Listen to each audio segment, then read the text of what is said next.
Hello, everyone. We are live, and I am Katie Halper from The Katie Halper Show, and I'm joined by the lovely Leslie Lee. Hello, Leslie. Hey, Katie, how's it going? Good, you? I'm good. I'm good. Good to see you again. You too. How's my sound, everyone? Oh, Sound sound okay? good. You sound great to me. Great, awesome. Well, very important show that we're doing today, which is we will be talking to Stella Moris, the fiance of Julian Assange. She met Julian Assange while working on his case, so she is someone who can talk about the case from both the political, personal, and legalistic perspective. And there's some breaking news about that, both in terms of there's breaking news that barely got covered, which is that the star witness of the case basically admitted that he had invented evidence against Assange. No one's been talking about that. Like, you cannot find it anywhere. And we're also going to be talking about the decision of the High Court, which decided that they will allow the United States to appeal the lower court's decision to block the extradition. So there's a lot to talk about. Also, just in case we didn't get to this, if you don't know, this is the Katie Halper Show.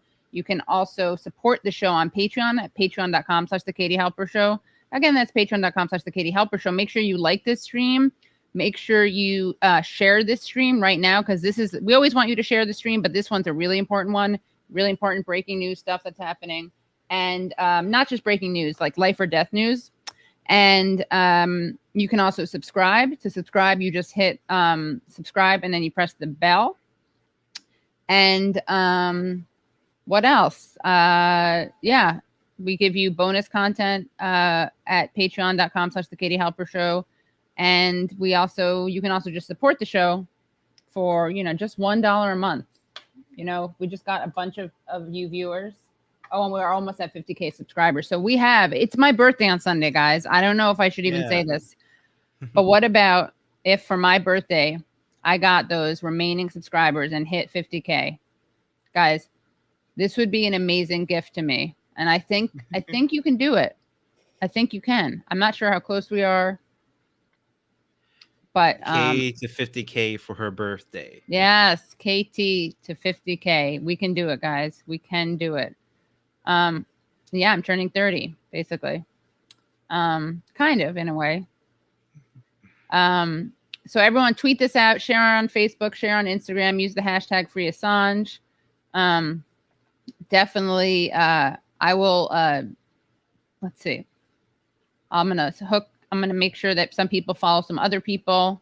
Thank you, Brian, for saying that you loved me on Fred Hampton last night. Fred Hampton left us last night. Leslie, have you done that show? No, I haven't. Oh, well, you got to do it. I mean, you don't have to. I'll make the intro I would if love you to. want to. You'd love to, right? Yeah.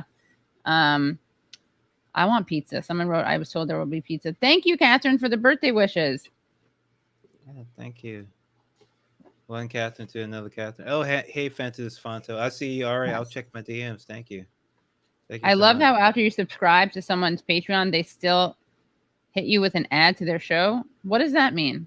I shouldn't have said that. You know what? Person who said that, you know what you should have done for me to read that? Paid. But that's sneaky because they're almost trying to catch me. You know what I mean? Yeah. It's like they're trying to make me sound.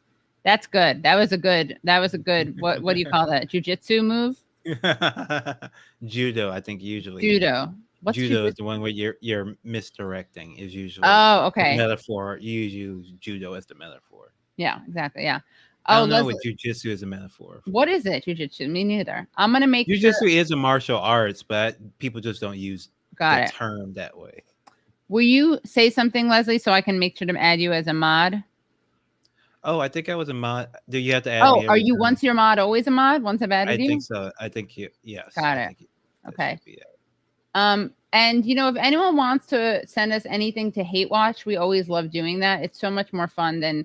I mean, it's unfortunate because we'd always like to watch inspiring stuff, but there isn't that much inspiring stuff. So let's see. Oh my God, this is so funny. Go. Okay, let's just, you know what? You want to watch some while we're waiting? Well, you want to talk about 4th of July?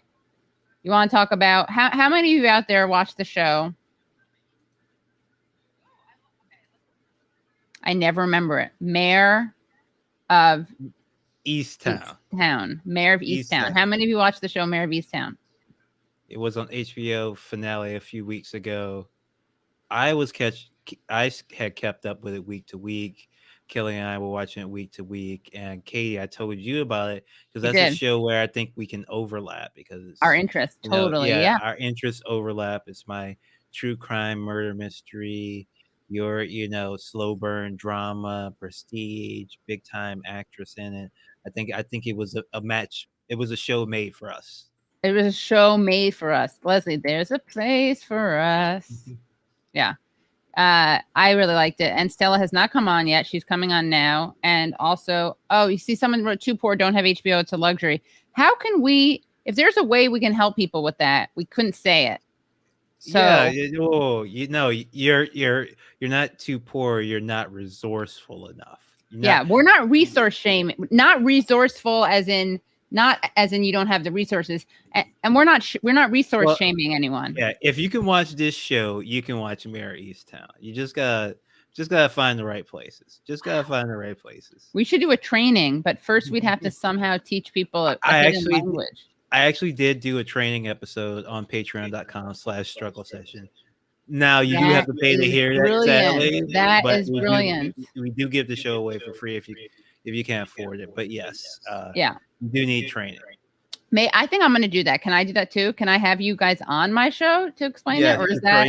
Yeah, I'll give you a cut so it's not too exploitative. Well, we framed it as so. Jack and I were writing a script about two guys who pirate TV shows. And they had a podcast and they were telling people how to pirate TV shows, movies, whatever, and all the things you can do to watch things illegally. I mean, because, information is free. Yeah. Hey, that even ties into the topic. I know. Episode today. Something like those guys would be very into BitTorrent, which, of course, some of the files from WikiLeaks were shared over BitTorrent. Just, file sharing, whether it's, HBO's Mayor of Easttown or is Collateral Murder. It's all file sharing. Oh, it's true. Yeah. Collateral Murder, by the way, in case people don't know, is the very important. In fact, we should probably show it. Well, I don't know if we should show it. Why? Because it's so because without a trigger warning? Yeah, it's very. Yeah, you're right. You're right. But okay, so we can just say what it is that it's the video, it's the footage that that was released by WikiLeaks. And we're going to, by the way, very shortly, our guest, who we're so excited to have, Stella Moris, is just setting up. And as soon as she gives us the thumbs up, we will bring her on. But moves are being made. That's all we'll say. We can see that moves are being made, and she's joining us. And everyone, I just want to encourage again everyone to share this stream. Leslie, it's right. I don't usually do this. I don't usually push the share, subscribe. No, but I'm doing it because it's a really important one, and people need to hear about it. And the press is doing, they're doing an excellent job at showing that they are abysmal. I just want to make the case, make it clear, make it plain that we live in a world where the biggest free press, the biggest freedom of press story, the biggest story about a single person, right, that exemplifies the struggle for free press, is ignored by whom? The press, right? Yes, absolutely. I mean, I know I'm preaching to the choir, but we got to preach because, first of all, you got to preach to get the choir mobilized and in the mood to sing, right? Because we got to make sure we get the word out on this. And we also should honestly, Leslie, you and I are good at this, coming up with, we got to figure it out. We have to shame some people. We got to shame them. Oh, yeah. Bullying. The New York Times. Yeah. We got to bully. Hashtag bully the New York Times. Yes. We should do that. I mean, because the thing is, like, especially during Trump, like they did get in a tizzy about press freeze now and then, right? With Yeah. the line Mostly about when him. Trump yelled at them. Yeah, when you mostly just Trump being meaning up. Yeah, exactly. Not the things he actually did, like not Julian Assange, but like him just saying like mean stuff in general about the press, like Yeah. nasty gossip. Yeah. And I'll never forget Jim Acosta being asked about Assange, and at an event at like the Museum of Free Press or something. Stella will tell us, or we'll look it up, but it was something shocking, and he wouldn't comment on it. So anyway, but yeah, I went on Rising on the Hill today to talk about it, and gonna, we got to keep talking about this. And I even made a pitch to Resistance Libs about why they should care about this, because we can't, we got to meet people where they're at, and there are people out there who, Leslie, you and I would not want to sit next to at a dinner party. Or we don't really do dinner parties. That's a little posh. We wouldn't want to sit next to at a stream. I don't know, playing video games. I don't do that. I'm trying to. Anyway, the point is we gotta put light on, be driving on all cylinders. So if Stella is ready, she'll give us a thumbs up. Okay, she's ready. So really very excited, blessed, grateful to have with us, joining us, Stella Moris from Over the Pond. Hello, Stella. How are you? Hi, Katie. How are you? Good. Thank you so much for joining us. This is Leslie Lee. Hello. Hi, Great to meet you. And let me just make sure. How's your audio? Can you just tell us anything about yourself? What your favorite color is and your favorite food? My favorite color is blue, and my favorite food is beef rendang. Beef what? So I'm gonna alienate all the vegans and vegetarians. But what was it? Beef rendang. Oh, beef. I heard beet. Okay. Audio is good, right, Leslie? Oh yes, and I just looked at beef rendang. Looks delicious, actually. Yeah. All right. So everyone can hear. Do you have headphones? I feel so terrible because you're like if you have them accessible. Let me have a look. Okay. Thanks. But I might take a few seconds. All right. I'm gonna hide you, remove you, and then bring you back on. Yeah. So you don't have to touch anything else. Okay. Cool. All right. It's always so awkward to do that because it's such but I did the right thing, right, Leslie? Oh, and yes. asking her to check. Yeah. Yeah, Okay. get the audio. Yeah. And you know what, guys? If she gets it, great. If she doesn't, we're not going to, no complaints, right? Because we're doing, that we don't have a big production studio. So here's what you want to do, actually. Hit the like, hit the share. We are very excited, guys. This is a huge deal. Stella Moris, who met Julian Assange working on his case, is going to be talking about this. And in case actually not everyone knows this. So Stella Moris met Julian Assange working on the case, and then they fell in love. And while he was in the embassy, they had 2 children. And they kept it a secret because, as you can tell, Stella is not very, it's not like, I feel like if I went through that, I wouldn't have been able to keep a low profile. I would have been tweeting. Like, you know what I mean? It would have been harder for me to use self-control. But my point is that they kept it very secret. And there are like terrible stories about what they were spied on, like awful stuff. Her kids' diapers were looked through. Like, she was told by a Spanish security guard who was in the embassy in Ecuador, in the British English embassy in Ecuador. She was told not to bring their kids anymore because they were going through the diapers to do tests to figure out if they were his kids. Oh, geez. Can you imagine that? So this is someone who's gone through so much, and which is why I felt bad, but I want to ask him about the headphones because I feel ridiculous because she's going through so much. But let's see if the headphones worked, and make sure that you select the, let's try it. Hello, Stella. Hi, is this any better? I think so, right? Can you make the volume as loud as, is that the loudest it gets? Just want to make sure your voice is as loud as possible. It's the volume. And if not, I can speak louder. yeah, sure. See, exactly. Okay. That's what I was saying.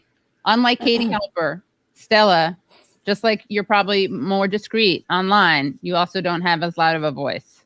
So those things go hand in hand.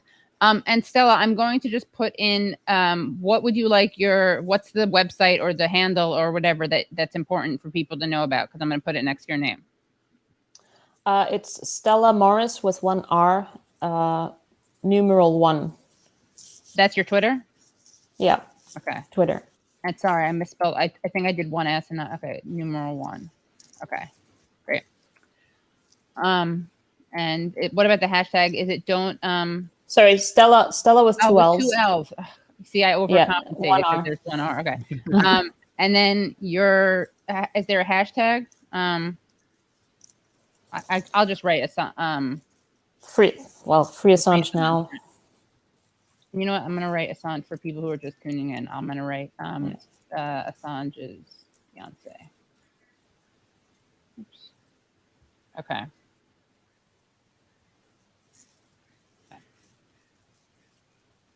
Okay. That's just so everyone watching. Okay. I'm sorry I don't mean to reduce you to that. It's just that, it's relevant to. Yeah. But welcome. Thank you for coming. And you're actually, you are his partner, right? In more ways than one. Could you just quickly tell us how you know Julian, and then we can get into the latest news. Well, I met Julian in 2011. He was not yet in the embassy, but he was under house arrest. So if you cast your mind back to what you were doing in 2011, just imagine how long he's been deprived of his liberty.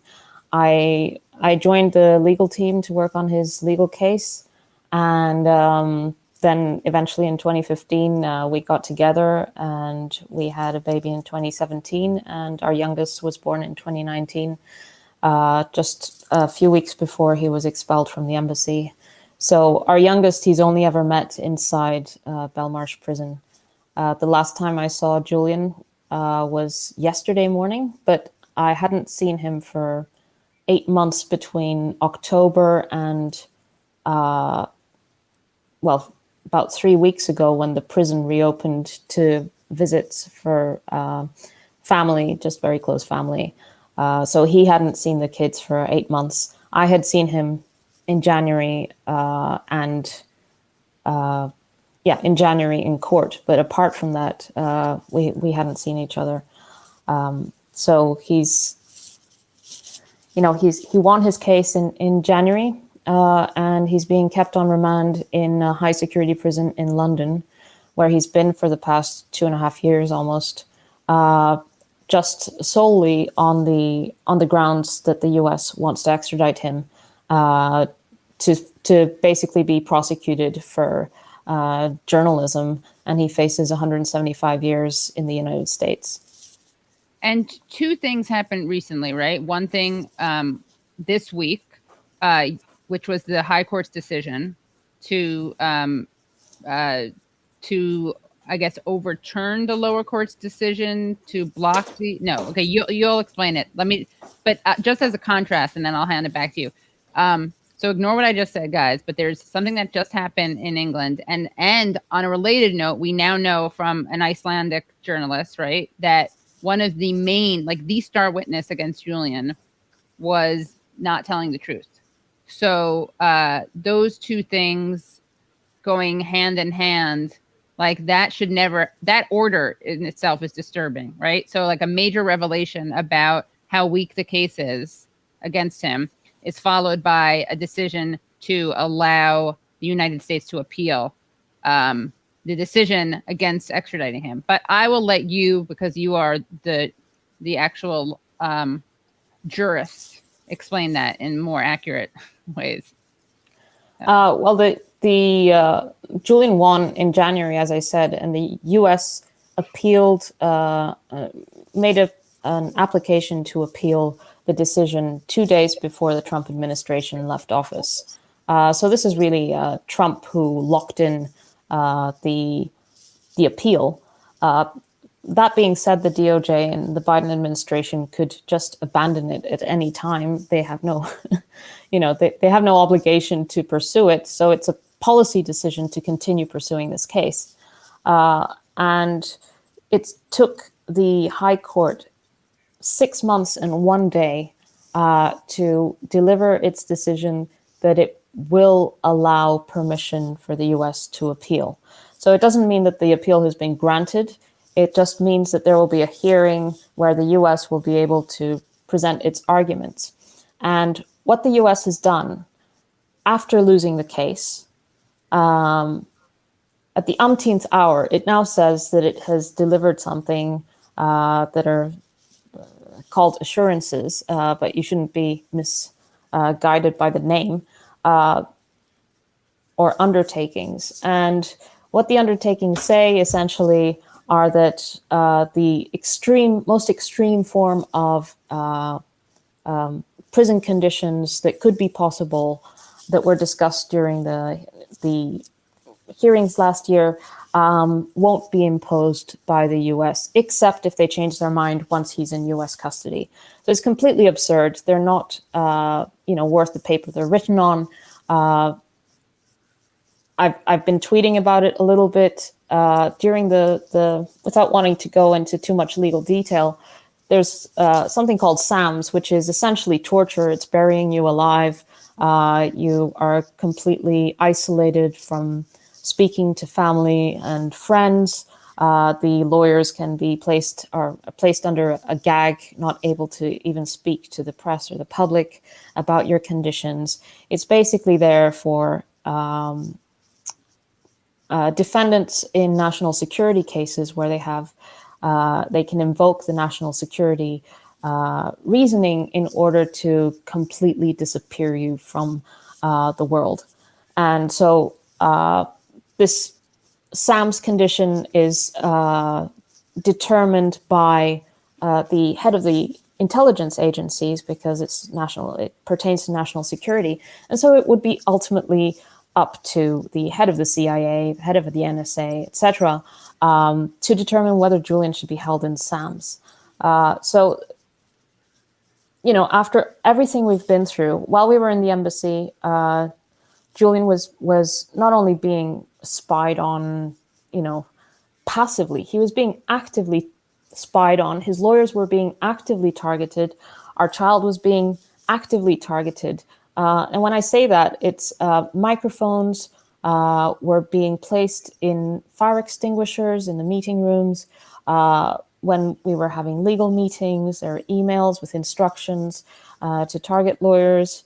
There are pictures of lawyers' homes.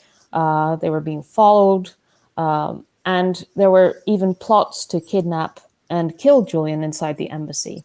And we found out after Julian was dragged out of the embassy that this was that the security company that was carrying out these illegal operations was contracted by none less than Sheldon Adelson's corporation, Las Vegas Sands. It sounds completely absurd. It sounds like some crazy spy plot movie, but it's absolutely true. Sheldon Adelson was Trump's biggest financial backer. When Trump took office, if you look at the inauguration, there's Trump's family right next to him, and then right next to them is Sheldon Adelson and his wife. So that guy's security company, like the security section of Las Vegas Sands, was working and instructing the Spanish security company that was working in the embassy. Basically, the CIA was in the Ecuadorian embassy. It's mind-boggling. And so, if they're capable of doing these things, and everyone knows that the CIA is capable of anything and everything, then does anyone doubt that they wouldn't recommend Julian go under SAMS once he was on US soil? But these undertakings are completely absurd. And then there's an additional one about Australia. Basically, Julian is an Australian citizen, and of course he would be entitled to prisoner transfer after all the appeals process is exhausted. That means he'd have to go all the way up to the Supreme Court, and then he would be eligible for prisoner transfer to Australia. We're talking possibly a decade or even two. What the US is proposing is to put Julian in prison for the rest of his life. And this is completely outrageous. The US government is going into this as if putting a journalist in prison was negotiable, as if how much he should be tortured, how much he should be put in solitary confinement was negotiable. Julian is being prosecuted, and some people might not know this, because of publications in 2010 that he received, a leak that he received from an army private who was in Iraq at the time, and who was a whistleblower, and that saw all the illegality going on around her at the time, and decided to blow the whistle. And that's what led to the publication by WikiLeaks of the Iraq war logs, the Afghan war diaries, the US diplomatic cables, and the Guantanamo Bay detainee files, and the famous collateral murder video. And this is what Julian is being prosecuted over. This is the publications that WikiLeaks is probably most famous for. Many people, know WikiLeaks from the 2016 publications, but really the global impact and the biggest publications are from 2010, and this is what he's in prison over. Sorry, I should go into the Icelandic thing if you want, but I've been talking for too long. No, this is great. And I'm going to ask, can you, if possible, people are asking, there's a scratching sound. It's just the mic. Is there a way that you can, can you put your, maybe take that down, or just put one side of your hair behind your other side? Yeah, like that. How's that? Is that? I can hold it. This is better if I hold it. Yeah, but it's kind of annoying, right? You don't want to. Let's see if you let it go. Does it make a noise against your shirt? Hello. No, right? That's good. Leslie, are we good? Yeah, that's good. All right. Okay. Thank you. And if it does, I'll make us. Do you see that there's a private chat? It's probably annoying actually to. Oh. Hold on. Just in case, I can give you a signal, or I'll just go. What should I do, Leslie? Yeah. Sorry, it's just that it's a mic. You're gonna hear noise from that mic. That's just that's fine. It's fine though, right? Okay. Yeah. Sorry. Okay. Just stop me if you can hear it. Okay. So Iceland. Okay. So that is and everyone. By the way, this is one of the things that's I think that the powers that be are able to use to their advantage, which is that this is it's so complicated. I mean, it isn't complicated, but it is, right? The basics are that this is an issue of free press and there's no justification for it. But the whole process is so Byzantine, and that it's hard to even explain one aspect of it. But we're doing that. You've done that in an amazing way. A lot of Assange allies have been doing that. Marianne Williamson also, by the way, I just want to mention her. She's been great on this. And happy birthday, Marianne Williamson. So give her a shout out. But yes, please tell us about the issue with the Icelandic witness. Yeah, so this should be, front page news in all the major newspapers. And I think the reason why it's not is because they're really afraid of the story. The story is that the U.S. lead witness that the U.S. introduced very late in the day, 2 weeks before we recommenced our hearings in September. Before in the U.S., but they waited until 2 weeks before the UK proceedings to introduce it into this jurisdiction, was based on the testimony of an Icelandic man whose surname is Thordarson. And all these new allegations were brought in essentially to beef up the computer charge. So the charges against Julian, he faces 175 years. 170 years of those pertain to the Espionage Act. And it's called the Espionage Act, but really what he's being prosecuted for is receiving and possessing and communicating true information that was in the public interest to the public. So there's no espionage involved at all in what he's accused of. And he received that from a journalistic source. Now, they've tried to concoct a conspiracy with Chelsea Manning, who was the source. And after the initial part of the hearing in February 2020, that accusation no longer was sustainable because we had presented evidence by forensic expert who broke it down and explained that what the US was arguing was the purpose of the so-called conspiracy is impossible because that's not how these computers work. Without going into too much details, essentially we ripped that charge apart. And so what the US had to do desperately was try to beef up the computer charge, because what they basically the computer charge, which is just 5 years out of the 175 total, is just there so that the DOJ can keep on repeating, oh no, he's not a journalist, it's something to do with computer hacking, without being very, being very vague about what it actually is. And so what they did was introduce this lead witness, the star witness, Thordarson. And Thordarson is a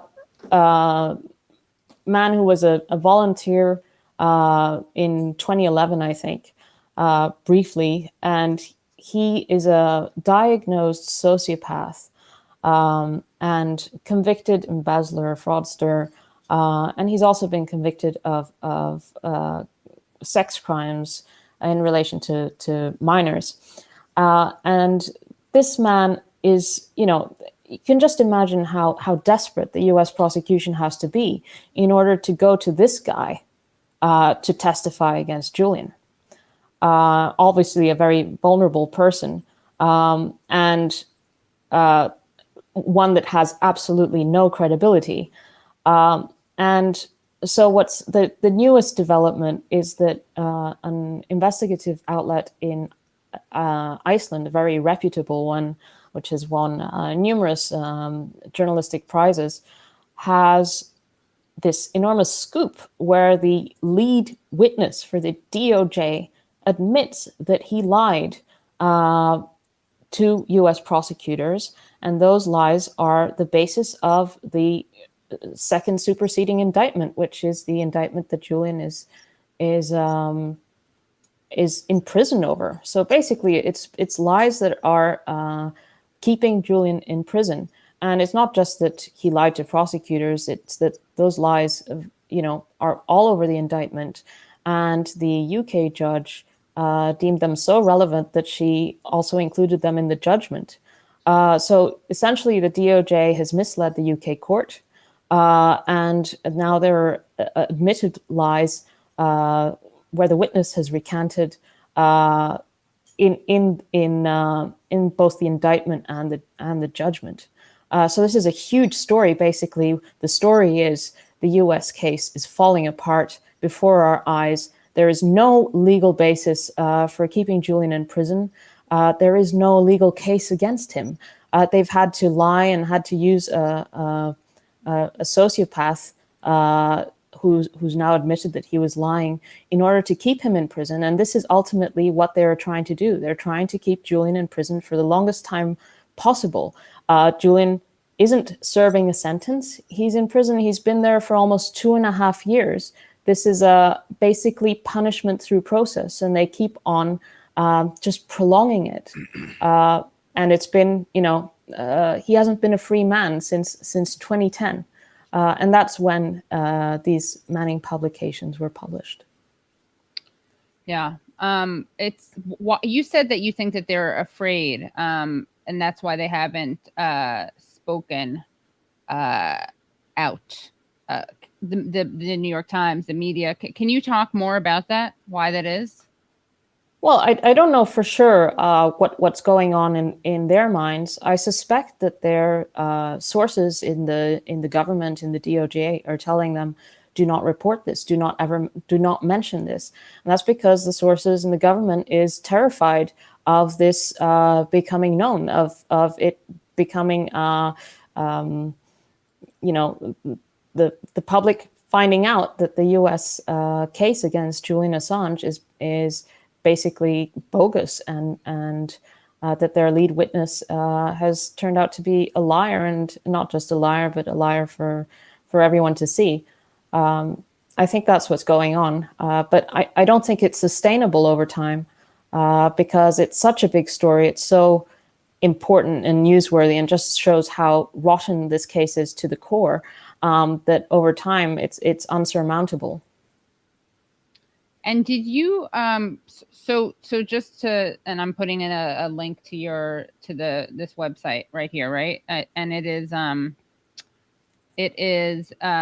crowdjustice.com/case/Assange appeal, and I'll put a link to it in the YouTube actually. But what can people do, and what's next? And so they decided that the United States can appeal this, right? And Biden and his Justice Department could just drop the appeal like that. They could just do that, right? Absolutely. The Biden administration can drop this anytime they want. And they run this excuse that they don't interfere, Biden, the White House, have this excuse that they don't interfere in the matters pertaining to the DOJ. But that's just not credible at all, because it is a policy decision to decide to go after journalists criminally. It is a policy decision that Obama did not want to go down this road. Yes. And that's why he decided not to prosecute him. That's why he decided not to prosecute Julian, and it was announced. And it was a policy decision by the Trump administration to go after the press.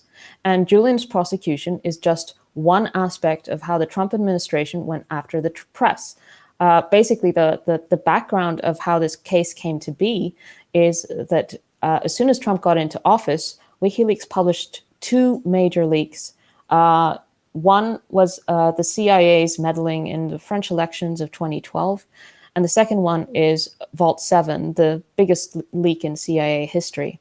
And Pompeo, who was heading up the CIA at the time, he made his maiden speech about WikiLeaks and about bringing down Julian and WikiLeaks. He said, "This ends now."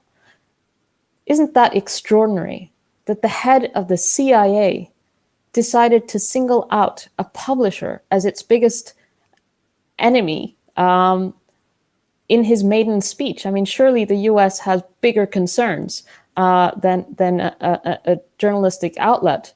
But no, so Pompeo was a big driver in this. And then there was a confluence there with Trump, who wanted to go after the press. And there was a decision to put a head on a pike. And a head on a pike meant going beyond what they had done before. Under the Obama administration, they had prosecuted whistleblowers under the Espionage Act.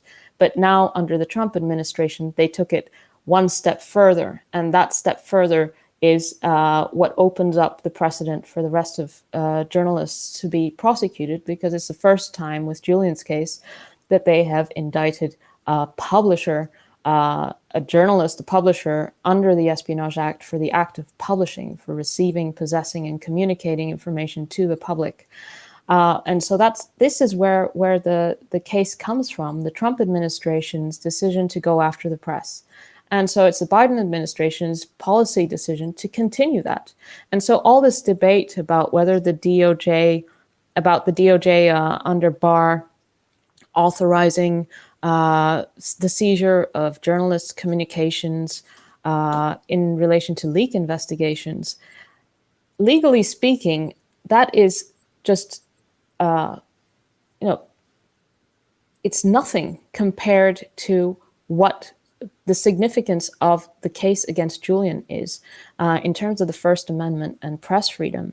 All the press freedom organizations, the organizations that have actually sat down to analyze this indictment, as well as the Washington Post and New York Times editorial boards, some would find surprisingly, are completely opposed to this prosecution, and that is because they've actually done the legal analysis. And what's important to understand about the case against Julian is that they're not criminalizing Julian because his name is Julian Assange.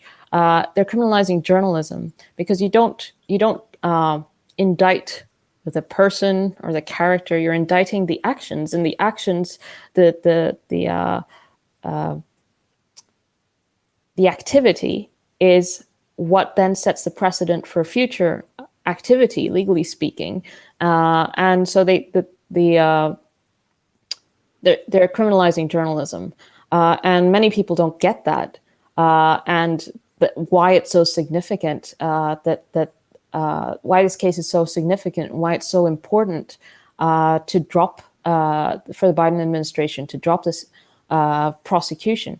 And in terms of the what can be done, well, I think lawmakers need to step up, and that needs to happen through the American people. The American people need to communicate the expectation to the lawmakers that they have to oppose this, and it's not hard. What has to happen is that it should. Lawmakers have to understand that it's politically risky not to say anything, because all they have to do is align themselves with the most mainstream of organizations one can imagine. The New York Times, the Washington Post, the ACLU, the CPJ, Human Rights Watch, Amnesty, they're all on the same page here that this case has to be dropped, not just because they're persecuting an innocent man, a journalist, a publisher, but because it sets a terrible precedent that is a threat to our freedoms and democracy.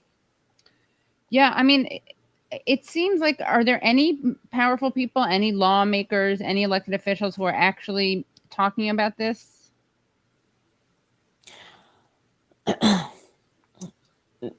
Not publicly, and if they're not talking about it publicly, then what's the point of them? There really needs to be a change of a reckoning for these people. Now that the case is falling apart, it's just completely absurd, that counterproductive for even mainstream people to not speak out. And when Julian was arrested, even Rachel Maddow came out denouncing it. Even Chris Hayes. It's not hard to do, because the case is so outrageous. So really, it's I think what needs to happen is there needs to be a marginal. There needs to be a shift where those who don't speak out against this are the marginal ones. Right. We are not the outliers. We are backed by, by the organizations that defend civil liberties.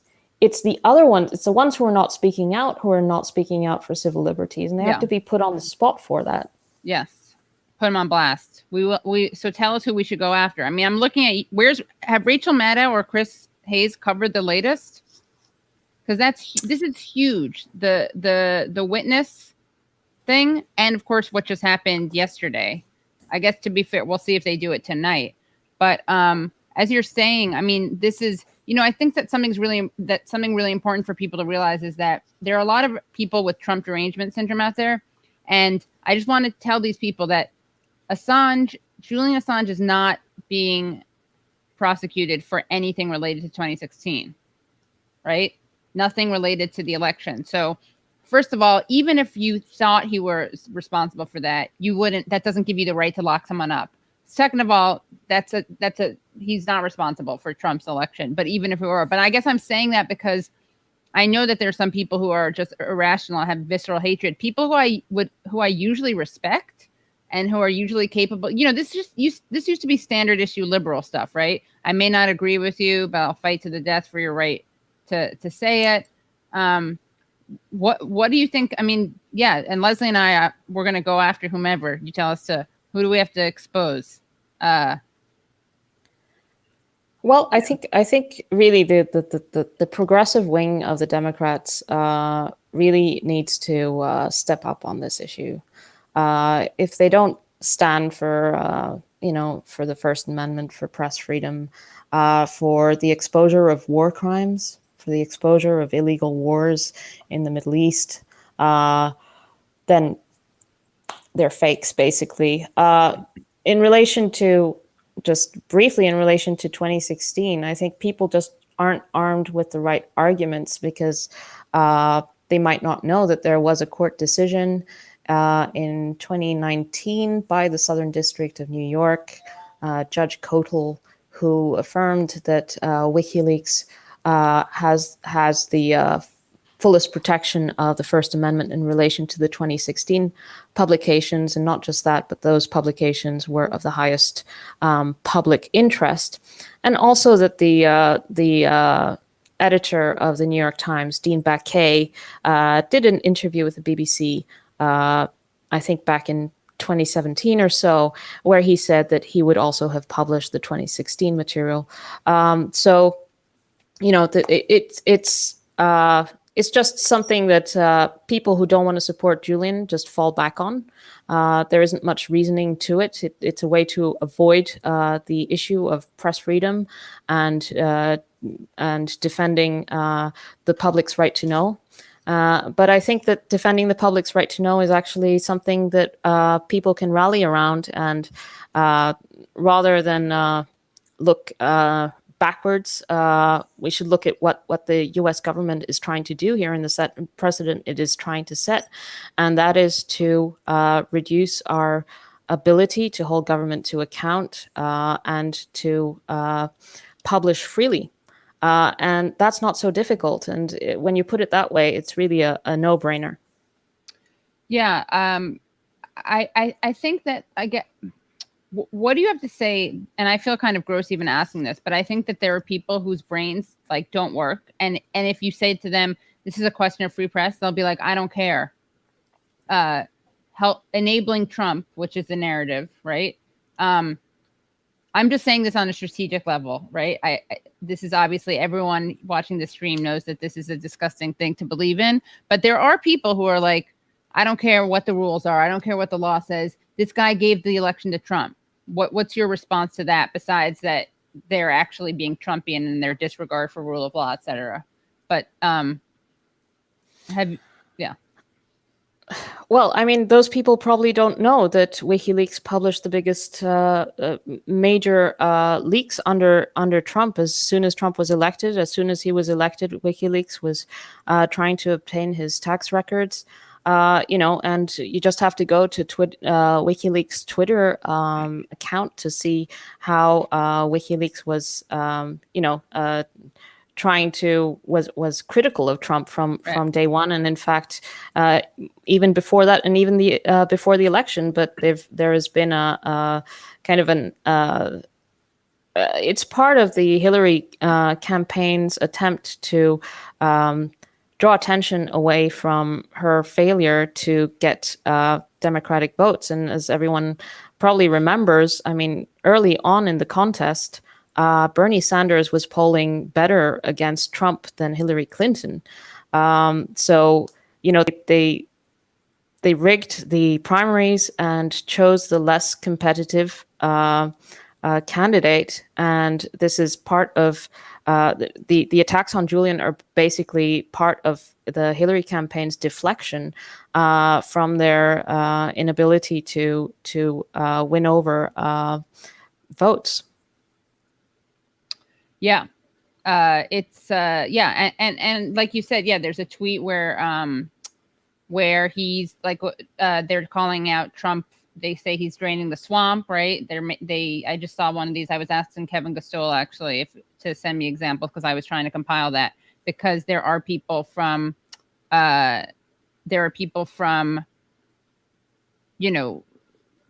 tweets from the account that go after Trump for the bloated defense budget. And again, I just think that again, it's not, these aren't important. This should be irrelevant, but I just think it's an important thing for people to remember, because even the people, yeah, sorry. Yeah, it's really easy. Trump indicted Julian. Right. That's the thing. Yes, this is the thing. This is the thing that I always think. Like, okay, all the people who like Obama, right? All the people who love Obama and they say that he is a rule of law respecting, constitutional law understanding, rational, nuanced thinker. And we're so happy that Biden is back and it's back to normal. And we don't have this, like, this mess. Leslie looks triggered by that. I'm speaking not on my own behalf. I'm making that. Yeah.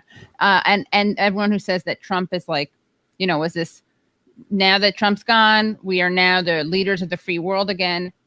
They need to call out Biden. They need to call him in and say, you're siding with Pompeo and Donald Trump. Why are you doing this? Why aren't you following your boy Obama? He's your dude. Well, yeah, everyone who is wanting Julian in prison is siding with Trump. Biden's one of them, but everyone who is justifying Julian's continued imprisonment is siding with the Trump administration. Yeah. Not only that, I mean, think about it. Who knows what will happen in, I think, 3 years' time? Pompeo is probably going to run. I mean, Pompeo is the worst element of the Trump administration. Way worse than, terrible. And that guy's probably going to run for president. What will happen in 3 years' time? Look at this precedent that is being set against Julian. Does anyone doubt that Pompeo will go after the press just like under Trump? It will be just the same thing and worse because they'll already have the precedent because Julian has been in prison for 2.5 years and this thing has been allowed to continue and it has to stop before it's too late. Yeah. Any final words that you want to make sure that people know about? Any final thoughts that you have just to make sure that people, can do whatever? What can people do? People really want to know what they can do. And again, I really want to thank you so much for your time. And I really you and your kids are in my thoughts. And I'm really sorry that you have to go through this. I mean, it's an attack on free press. It's an attack on freedom, on the First Amendment. And then, of course, you're experiencing this on a very personal, visceral level. And, of course, as is Julian. So I really do, want to thank you so much. And of course, please, if there's anything else that you want to make sure people know about. Well, look, history is on Julian's side.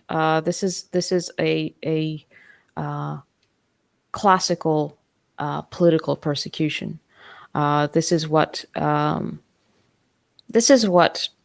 other countries do to silence journalists. This is not what the U.S. does, or if it is what the U.S. does, then the U.S. has undergone a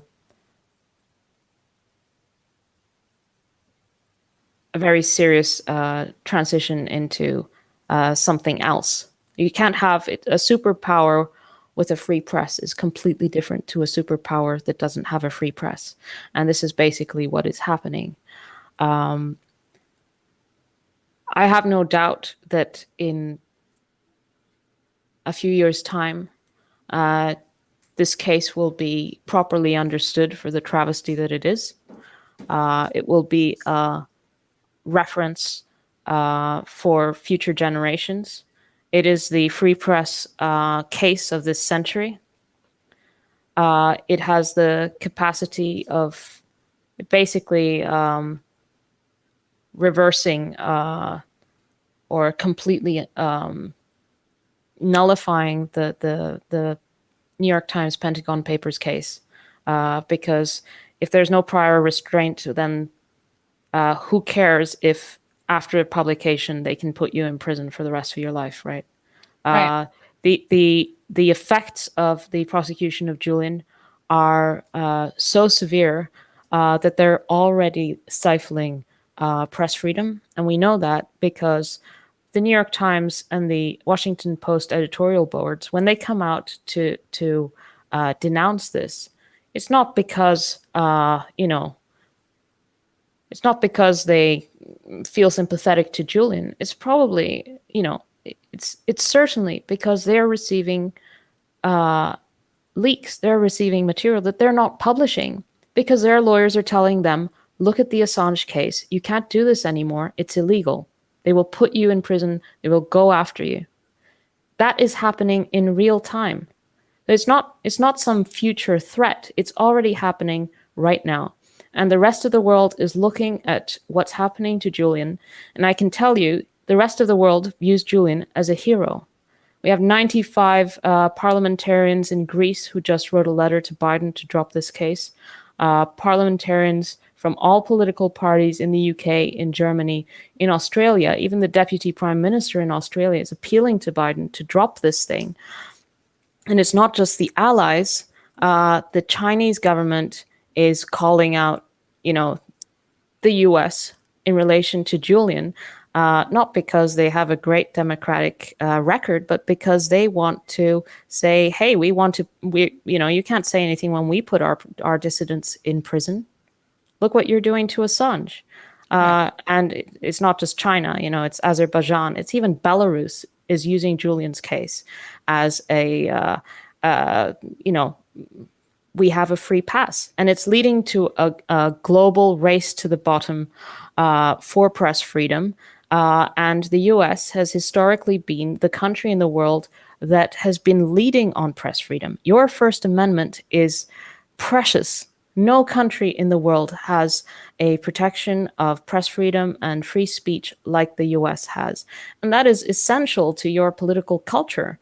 The US is incredibly free and diverse, I can tell you.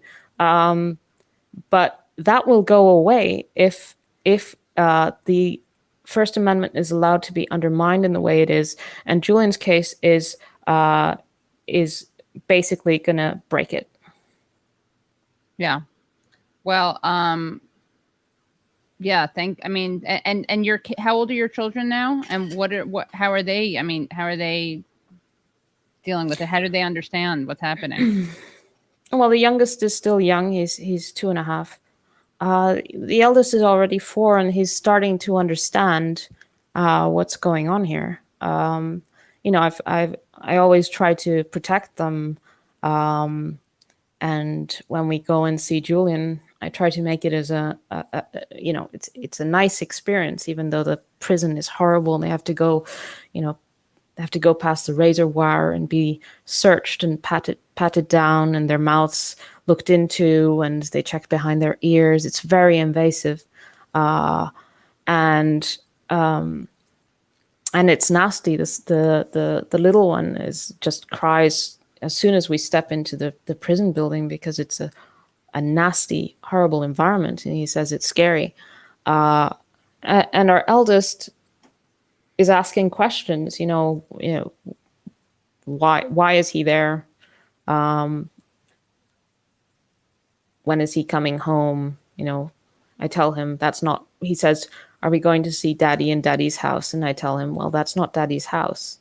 Our house is Daddy's house. He's just in that place."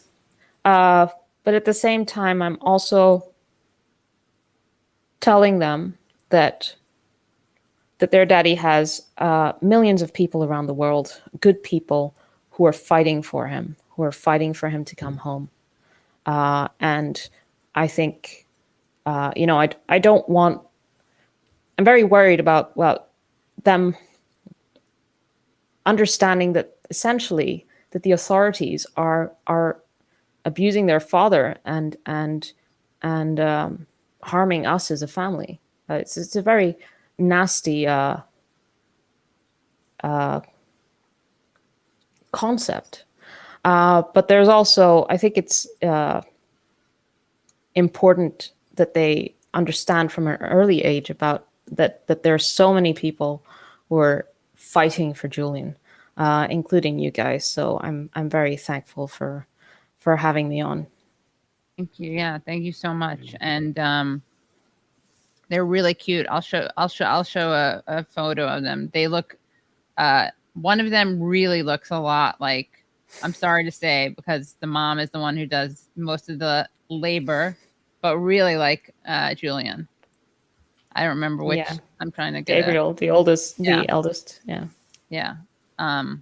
So yeah, and we will definitely, shout out to some of the oh, they already put my thing out on the Hill. Great, I'll tweet that out. Shout out to some of the, well, you know what? I'll shout out the people afterwards because you know who they are. But I just want to thank you and tell your children that they have a lot of people just watch this stream about their dad, and are saying what a hero he is in the chats, and let us know if there's anything that we can do. And yeah, definitely. We will be your attack dogs. We will go after whomever that you have to have good relations with, or you can't be seen attacking. We'll get in touch later. And Right. yeah, thank you so much. And yes, be in touch. And thank you for doing all that you do. And and please give my regards to Julian, which sounds weird because I'd never met him, but tell him that, there are a lot of people in this stream who are very grateful for him. Thank you, Katie. Thank you, Leslie. Thank you. Thanks so Bye. much. Bye. Wow, that was amazing and like infuriating and moving, and we gotta put the pressure on these people. We really have to be creative about it because they are fine with letting, they don't, there's no right now without a lot of pressure.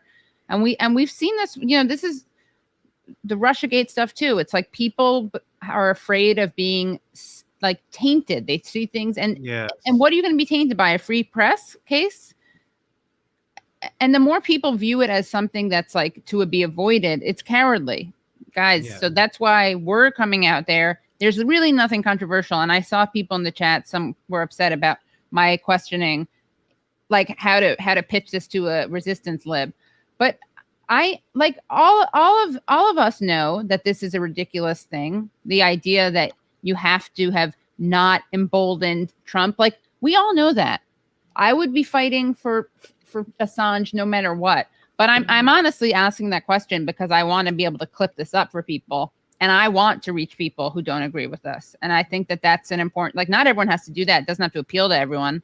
But I really just want everyone to be faced with this. I mean, I think there's so much that people need to be faced with, looking at the fact that he has these two children who are, who now think that their dad lives in a house that's prison, right? They think that that's their dad's house because he's been locked up for literally not just not doing anything criminal, but engaging in brave, truth-telling journalism. Journalism that.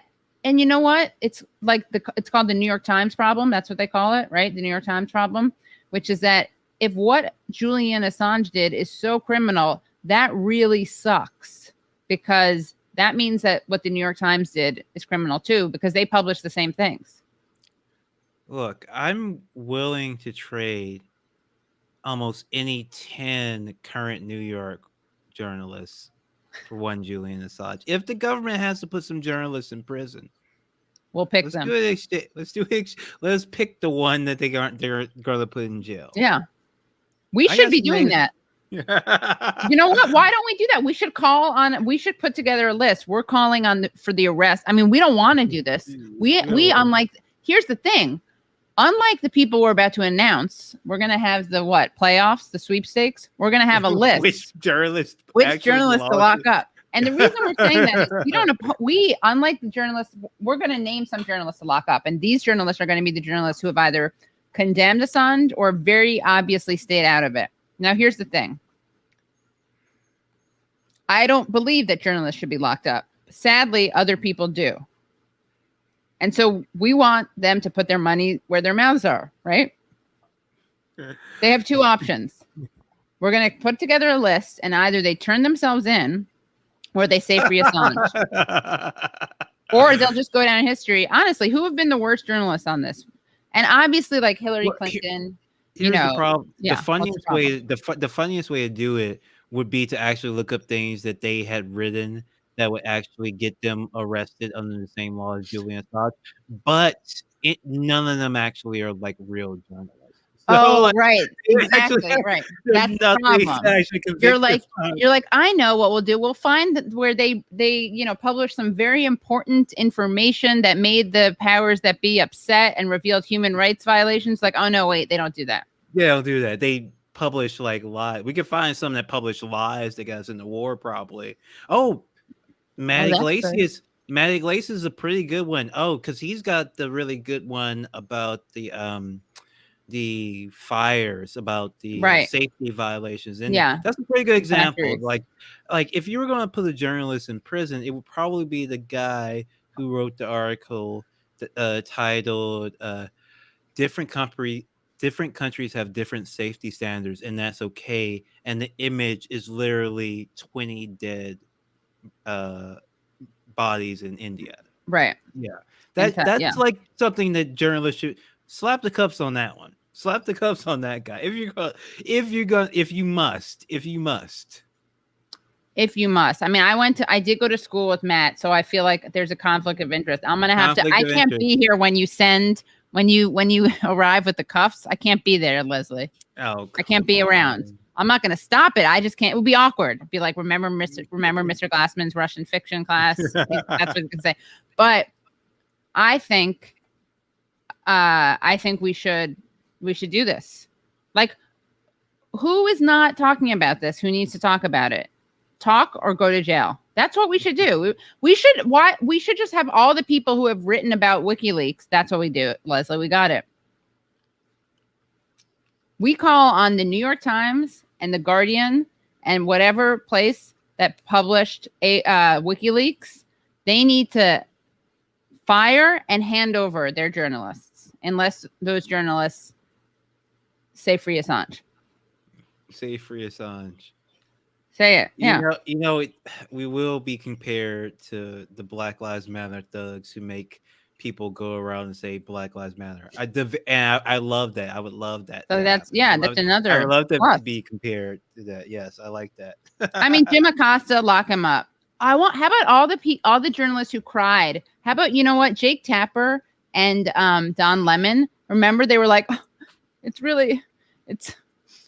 kind of it's so weird to have Biden in. It's so weird to have a president who doesn't yell at you.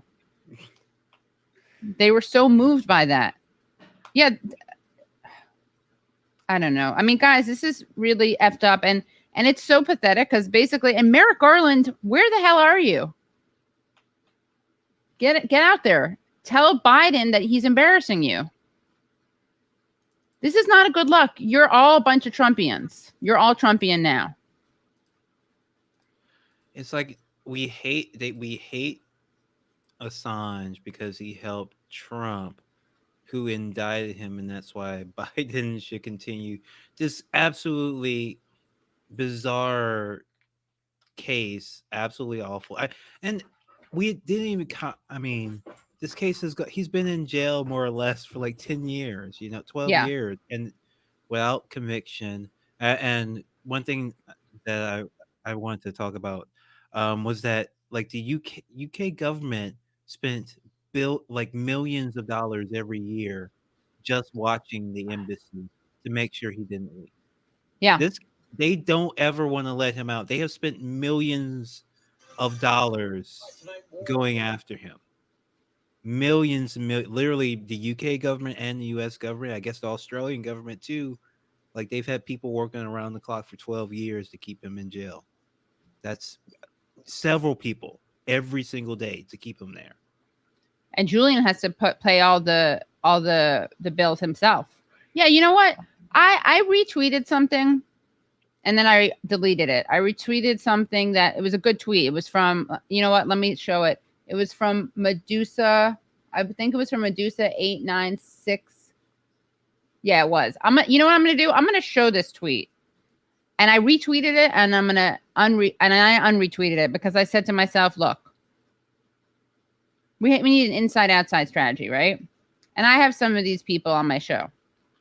So I don't want to be tweeting stuff like this. Where the F are the so-called squad and so-called progressives. And then it tagged Cori Bush, Jamal Bowman, AOC, Ilhan Omar, Rashida Tlaib, Ro Khanna, and Jayapal and others. And I retweeted it. And then I said to myself, you know what? I'm going to unretweet it. You know why, Leslie? Why? Because I want to give these people a chance. I want to give them the chance to do the right thing.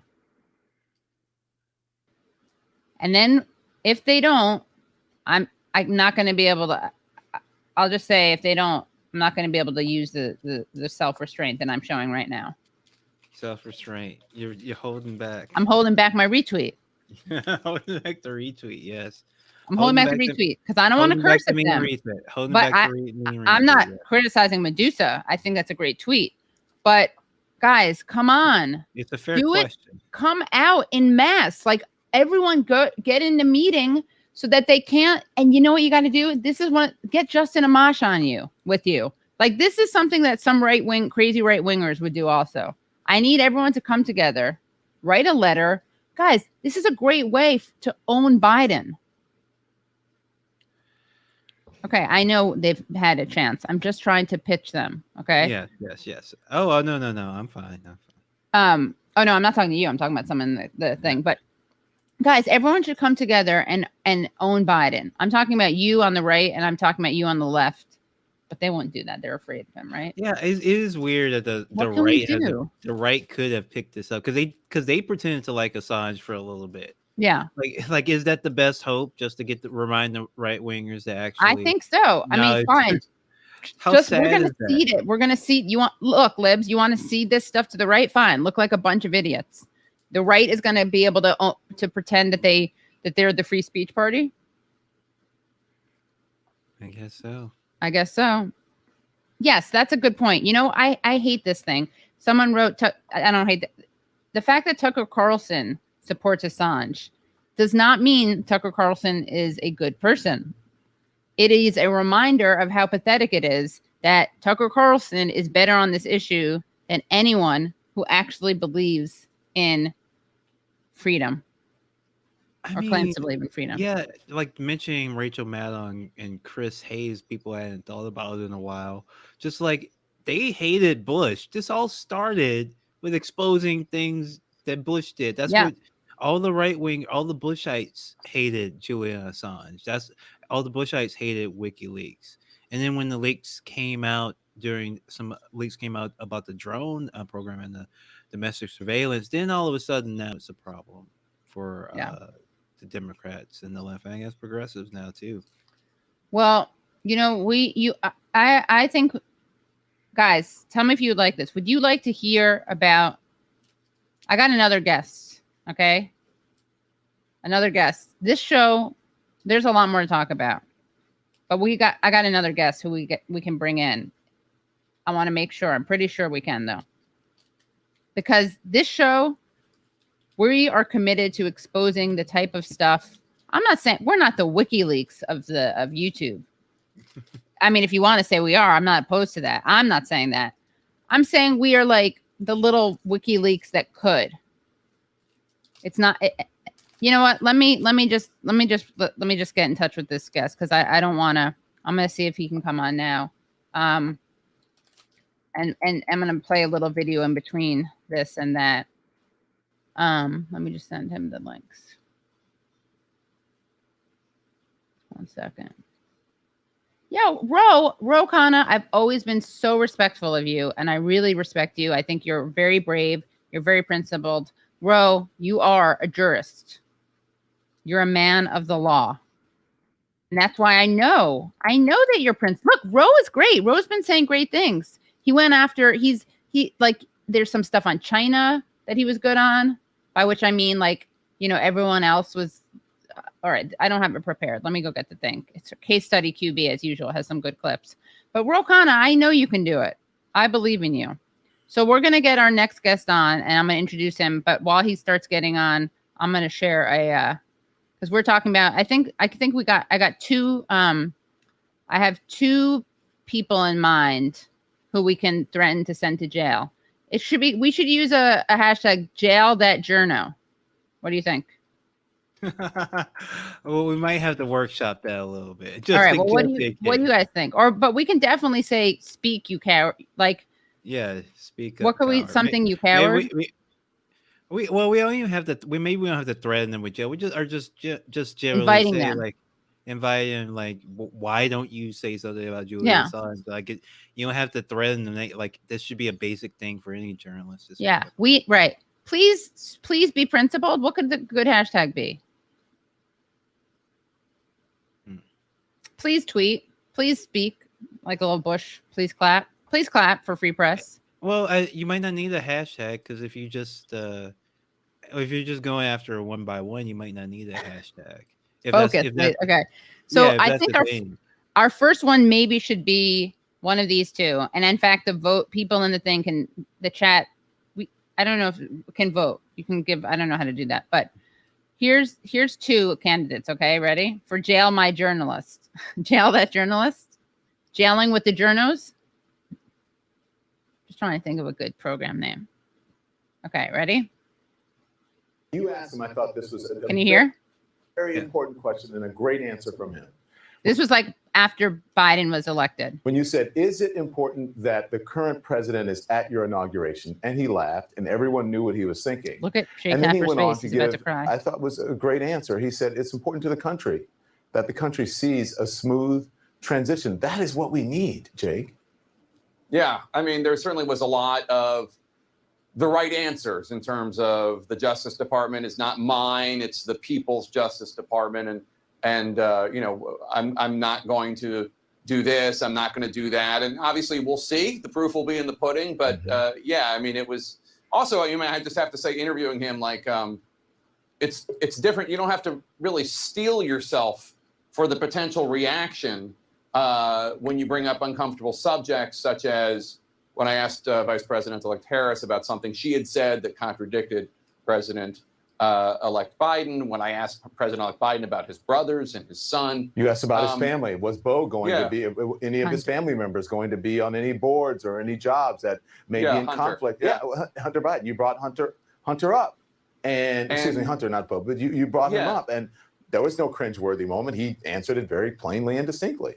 He answered the question. Yeah, nobody's going to do anything in terms of business deals that's going to create even the appearance of impropriety. Again, we'll see what happens, but there just wasn't the, you know, attack that we in the Fourth Estate have been used to. So that was unusual. You guys hear that? There wasn't in the Fourth Estate of impropriety. This is for Jake Tapper and Don Lemon. This is free. This is how they view an attack on the Fourth Estate. Ready? It's a mean question from Trump. Again, we'll see what happens, but there just wasn't the, you know, attack that we in the Fourth Estate have been used to. So that was. Can you imagine? They think they're being brave journalists. That's the attack. Yeah, that's bravery right there. That's bravery.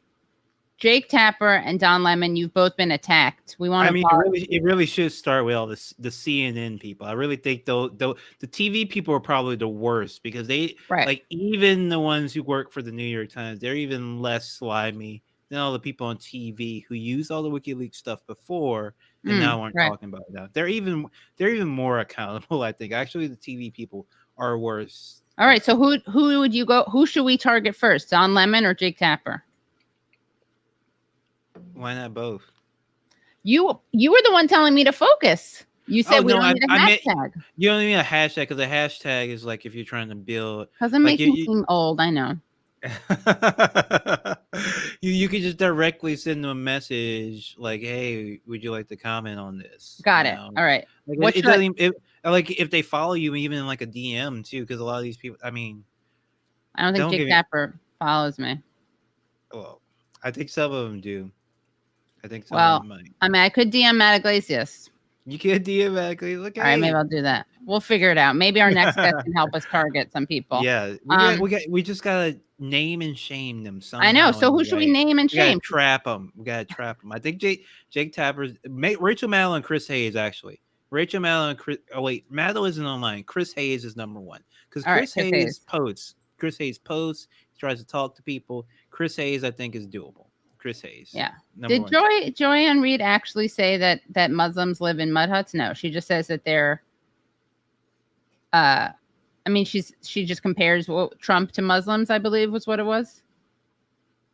Anyway, you know what? We're gonna bring in our next guest because he doesn't have all night because he's got a lot of broadcasting to prepare for, meetings to go to, organizing to do.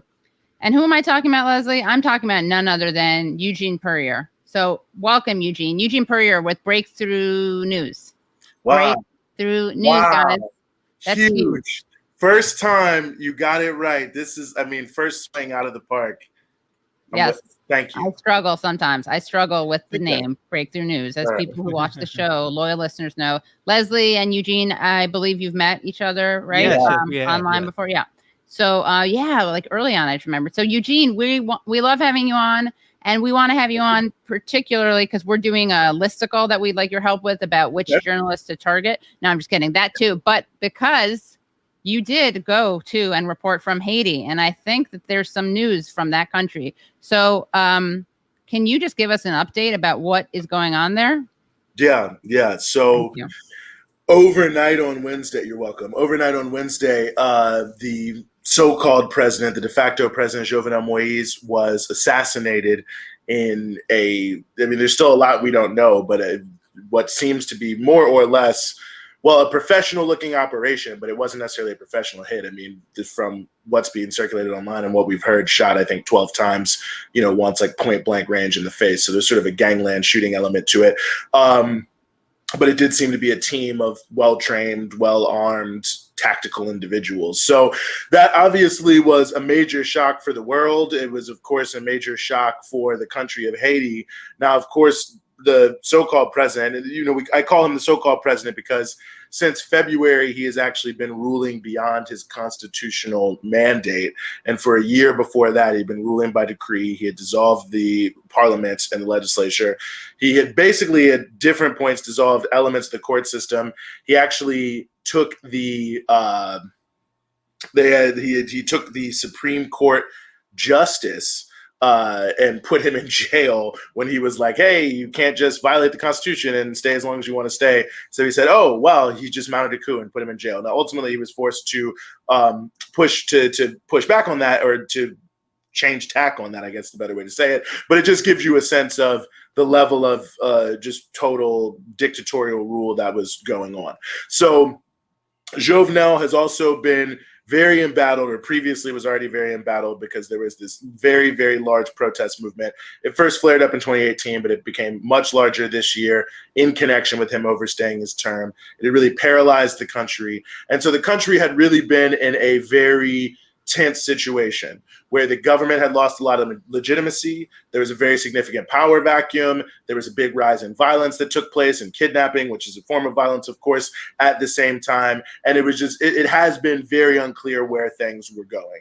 Now, Jovenel, as he's known there, was pushing towards essentially a fake election in September that would reaffirm his power.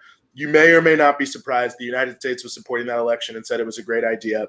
And they're still saying that election is a great idea. So anyway, it was a tense situation. There was a lot of unknowns in where the political situation was going. But I don't think many people expected him to be assassinated, and not to be assassinated so easily. And there are still many questions around that. And I think what a lot of people are saying is who did it. That's very unclear. But what we do know is it seems his bodyguards did nothing.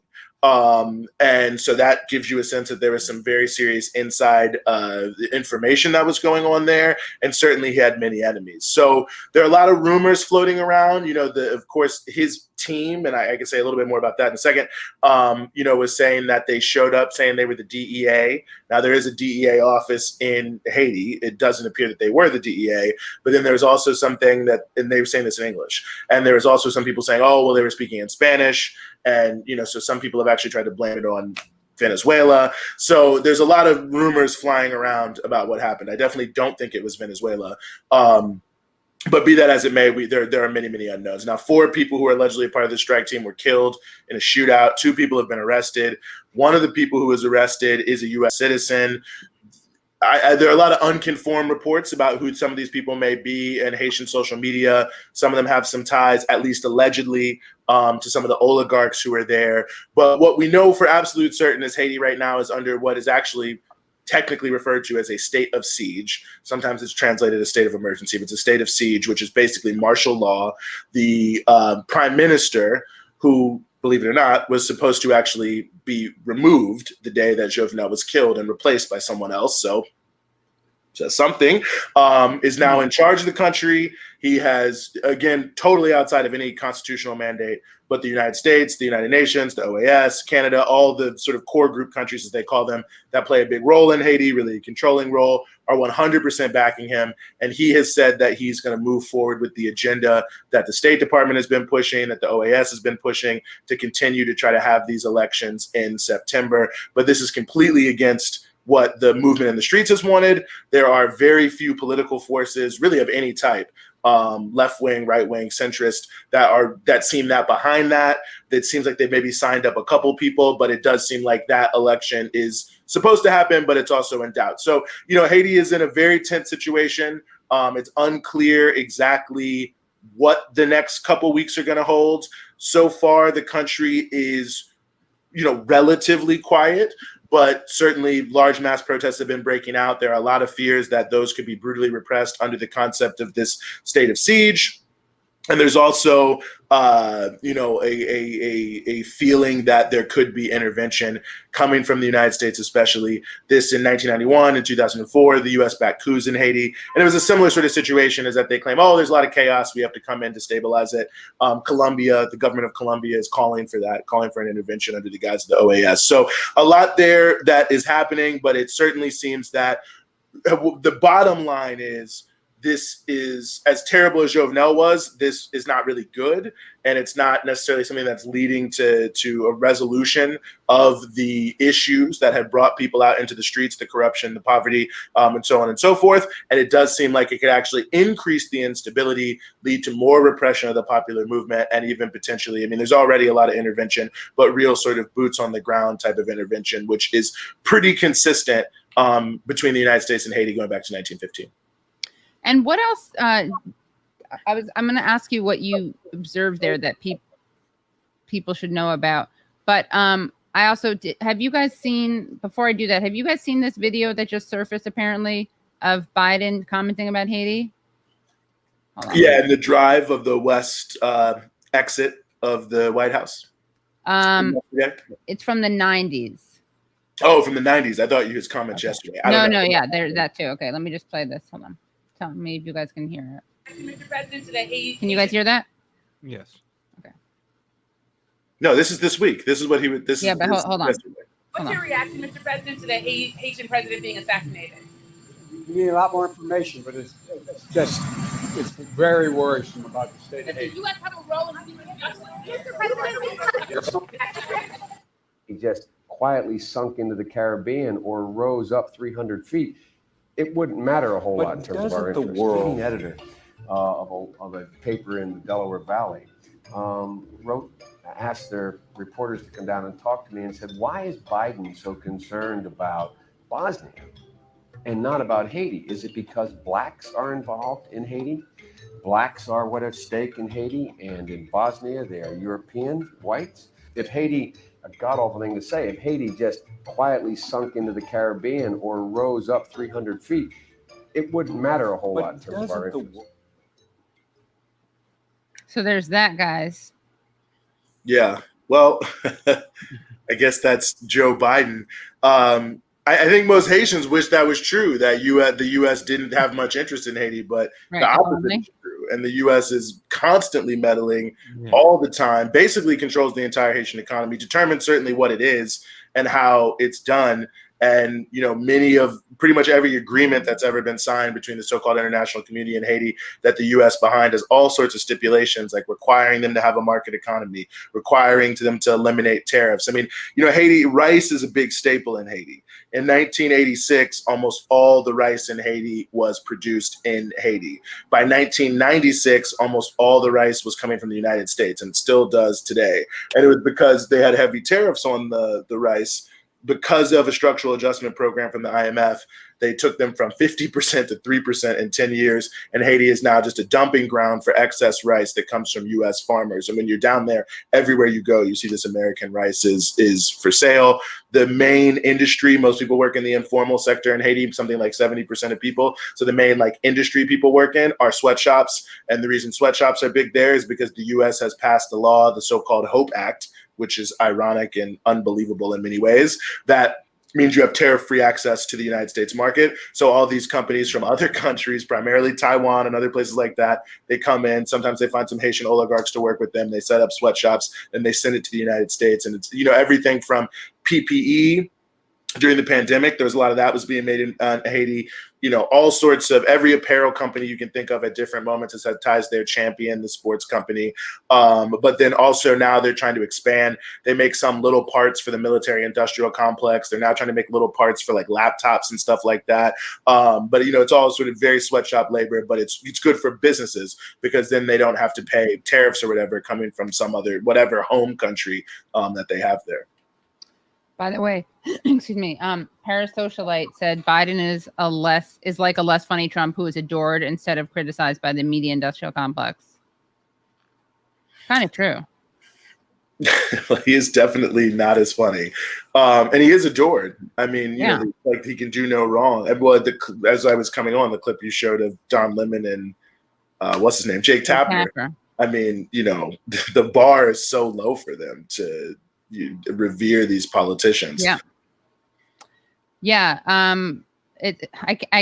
can't even believe there's so much in there. He's both he's basically being like, guys, don't worry, I don't care about Haiti because I don't not care about Haiti because there are black people there.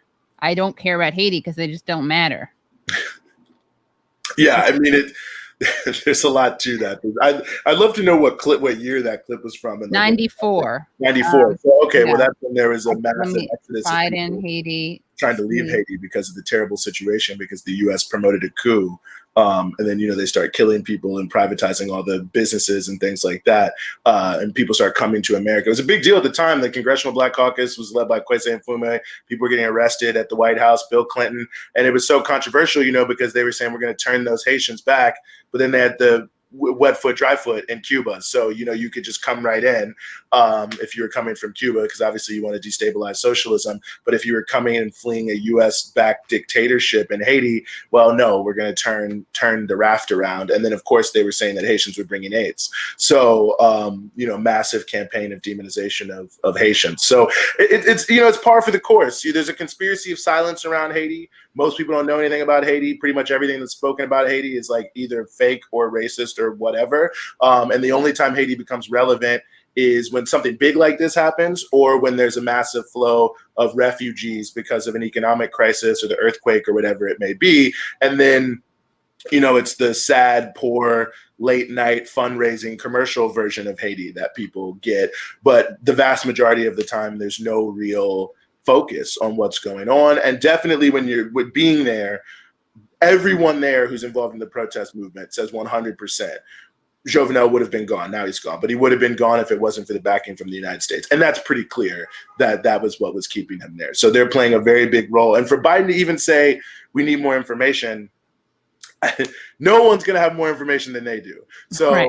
Either, whatever information he does or does not have, I mean, the U.S. is very plugged into everything in Haiti. And look, we don't know what the U.S. role was, but it is certainly in the history of the Haitian polity would be very strange that someone would make a move this big without some knowledge of the United States, some level of tacit assent, or even at least some adjacent force that's affiliated with the United States saying, yeah, this will be good, and they'll run with it and they'll roll with it. So we may never actually know, or at least in the near term, all the different international actors that are involved. But I think there's no way, whoever did it, I think it's almost certainly not at all possible that there was not somebody involved, whether it was Colombia, the only CARICOM country that recognizes the fake president of Venezuela, Juan Guaido, is Haiti. And so, who knows what involvement they had. Obviously, there's the U.S., obviously, there's Canada. The French ambassador was one of the first people to comment on this, heavily backing the so-called interim government. So who really knows? And all these people meddle so much. Plus, there's the oligarchy fighting the infighting amongst themselves and who people are reaching out to. So it's very murky in terms of what took place. But I do think that it was, whatever it is, it seems to be facilitating the agenda of the so-called international community to hold these fake elections because they want to be able to say we back democracy in Haiti. And Jovenel was making it impossible to do it. They wanted him to have this election. They wanted him to open it up to some elements of the opposition. And now they're going to have this election. They seem to be trying to cherry pick a few people so they can say it's not a fake election. And then they're going to say, yep, they had an election. They brought some new people in. It's all good. We got democracy here.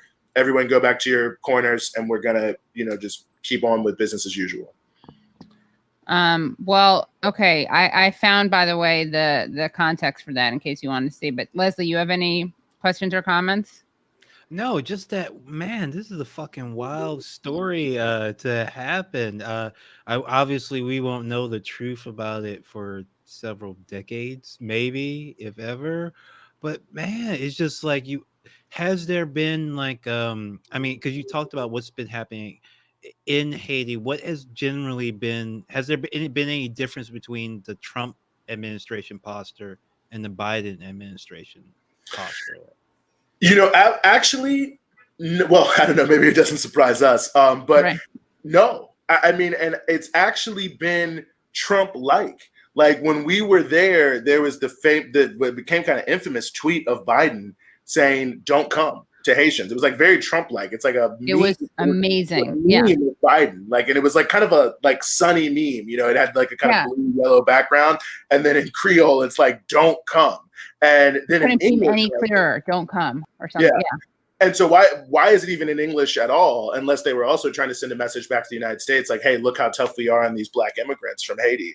And I would say that there's been total continuity between them. Now, what I will say about Trump is I actually have no idea, like what Trump's knowledge was of Haiti. And he actually had Marco Rubio kind of running point on it for a while. And so that's sort of another interesting factor as well, is that Rubio and other people like that. But I would say there's been total consistency between the Trump administration and the Biden administration on Haiti so far. The statements from the State Department about what they want to see, absolutely the same. The level of support for Jovenel overstaying his term or even potentially overstaying his term in the context of the Trump administration, totally the same. And, the only real difference, I guess, is Biden did renew TPS for Haitians, and almost certainly Trump would not have renewed TPS for it. Well, I don't want to say that actually, but it seemed unlikely that Trump was going to renew it. But it also seemed unlikely that Biden may do it, and I think it may just have been untenable. There are some political issues, of course, because the United States is the center of the Haitian diaspora, and in areas that are relevant to both Democrats and Republicans, in Florida and New York, other places, there are some considerations. So I don't want to say Trump never would have done it, but I would say pretty consistently that there has been very little change.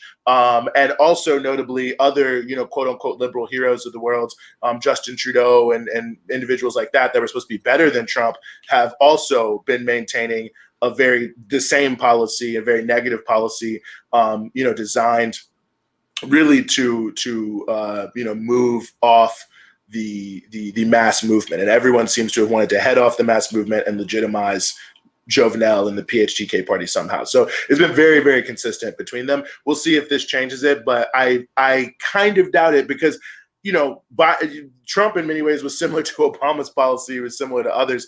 And there's very little turnover in Haiti policy since about 86, when the Duvalier dictatorship went out. Yeah, and by the way, someone said, "What is TPS, temporary protected status?" So I just want to make sure. So I was writing that actually. I want to make sure that people know. I really like when I first saw this tweet from the U.S. From the embassy. I thought it was a joke. Like I thought it was a meme making fun of. Is this the right one? Yeah. Of Biden? No. I can say quite clearly, don't come over. Can you imagine? Like they made a thing of this. Yeah, I mean, I also thought it might be fake. People were sending it to me in Haiti, but it's real. Like, let me just get on Twitter because I was like, hold on, I don't know if this is real. This might be the type of thing that people put out, and I was like, wow, I can believe this. And again, I really do think it's extremely relevant that they like translate it in English because maybe very few Americans are looking at the U.S. Embassy of Haiti Twitter page. There's no doubt about that. Making an ass out of you and me. Basically, anyone who's going to look at that almost certainly speaks Creole. So it's like, on the one hand, you're sending a message to Haitians, like, definitely don't come because we're still really terrible and we'll deport you and brutalize you as an immigrant. But then they're also saying to people in America, we're tough on immigration. So, I mean, it's serving maybe the same master, I don't know, but it's sort of riding two horses there. But it just shows, I think, Biden's reality, as much as he claims to be like all about immigrants or whatever, he was more than willing to use Haitians as a political prop to try to show, I guess, Republican leaning voters or other people who don't like immigrants to feel like, oh, I'm just as tough. Yeah. He also the other day, he sent 80 vials of vaccine to Trinidad and Tobago, 80 vials, I think. And then he did something with people from Yemen, but it was 1,000, I think. He gave people from, I think, what was it? Yemen, Biden, let's see. It was, well, he still sucks on the war, but opinion. He extended protected status for immigrants from Yemen. Sorry. But it's not for a lot of people at all. I'll get the number later, but I also found the if you guys want the context for why Biden said that about the Haiti. I mean, I know it's context. History is important. No. All right, here it is. Ready? Okay. So here is why Biden said what he had to say. Of course, there's always an explanation. I'm reading from Newsweek.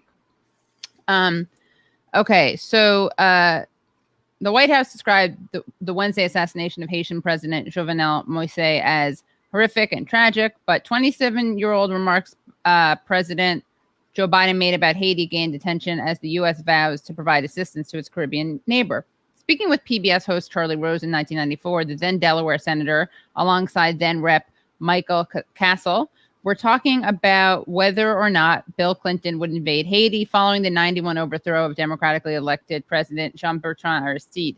The episode aired a week before the military junta that had taken control of Haiti signed an agreement allowing Aristide to return to power. If you don't give him that authority, doesn't that weaken the president in the eyes of the world and in terms of whether the United States can be counted on to act? Rose asked. Castle responded that he agreed it would weaken Clinton's presidency. He also said that people told him they were opposed to invasion of Haiti, saying Clinton has not made the public case, much less the congressional case. And then I'm going to skip down to what Biden said, though. Charlie, it doesn't matter much anymore. The truth of the matter is no one doubts our power. We don't have a superpower arrangement where we are in, where there's any power in the world that the president of the United States could be turned down tomorrow on almost anything, and no nation in the world is going to say, aha, the United States is weak.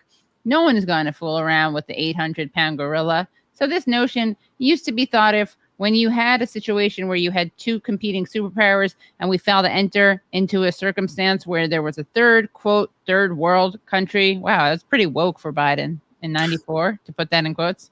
See, like developing nation, where there was a competition for control of that country and a competition for them being in one camp or the other, then it had consequences that were real. Quite frankly, if we decided tomorrow to go into anywhere or not go into anywhere, it's not going to change the calculus of NATO. It's not going to change the calculus of the Russians. It's not going to change the calculus of the Chinese. And they're the things that matter to us. The distinction between Bosnia and Haiti, for example, if some of us are right on Bosnia, that this ethnic cleansing has the potential to rear its ugly head in Ukraine, in Belarus, in the former Soviet Union, where they have major arsenals of nuclear. Crap, I lost it. I hate this. You should maybe do the unlimited 30-day free trial if you want to. Yeah. What? Yeah. All right. I'll go into that later. Anyway, then I'm sure he said something great, and then Biden addressed the racial makeup of Haiti being predominantly black, comparing it to Reagan's invasion of Grenada to rescue American medical students. And he has always gone back to that in terms of defining the United States' role of engagement. That was, he wanted to get our house in order first. And that it seemed to me that he had the support of the American people in making those decisions. Has anything changed with respect to Haiti? Rose asked. All right. Sorry, I'm reading. Where's the... Biden said. I'm looking at the... Okay, where's the thing? They just post the whole. They just posted the whole script. Yeah, they're so fucking lazy. No, it's just the transcript. It's 7 pages long. It's 7 pages long. They just posted those. It's not an article. It's just the transcript. Oh, like all right. That's just you have to control F to find it. I think. Did you find it? Did you find the Well, I like the whole thing. Look. You said context was important, Eugene, so that's what I was trying to do. What word am I searching for again? See. I'm not 100% what word you're searching for. See. All right. I wanted to know what the context was, but Ocean, all right. Ocean. Ocean. Thank you, Leslie. Hold on. No ocean either. These motherfuckers. Excuse me. Because he did say sink into the ocean, I think. Yeah, he did. Maybe sink. Hold on. 300 feet. When you say rise 300 feet into the air. Joe Biden. I wanted the context, though. That's what. Hold on. Oh my God. Come on, man. Now I'm looking at stuff. It's all about Biden on the oceans. Hold on. Are you searching in the document, or are you Google searching it? I'm now Google searching it. So you just didn't want to control F and search in. I couldn't. It wasn't exposed. Oh. Remember? If anyone has a free thing to Newsweek, I can't believe this. Hold on. Sorry. Now I have to deliver because this is just embarrassing. Well, some might say that that's the time to cut bait. Yeah, I don't see any context here that helps. Now I'm gonna have to go. I'm gonna be on a mission to prove why it made sense for him to say that. Yeah, hit that like button, guys. Anyway, someone, you know what? We have almost 900 viewers. Someone should find that. Come on. There it is. Crowdsource. Please do that. Please tweet. Please search. Katie's too cool to know where the F keys are. I know where it is. No, I'm being paywalled. Anything else? All right. Well, I feel like that was a good break. Maybe people needed to like stretch. Not your part, Eugene, just the part where I looked for that one thing. I thank you. I appreciate the clarification. What about I also want to ask you to define, because something I think not everyone knows is what structural adjustment is. Yes. Well, structural adjustment program, more or less, is just like a program from the IMF where they say if you want a loan, you have to do certain things. And those things usually always end up being eliminate social services, open your country up more to international, so-called international finance and investment and all those different pieces. Usually it means taking an axe to workers' rights. So it's sort of there's a real devil's bargain to it, because countries that apply to the IMF for money do need money. And so essentially they're holding them over a barrel and saying, well, if you want money, and it's like cart before the horse, no matter what you want to do, you want to develop the country, you have to have some income.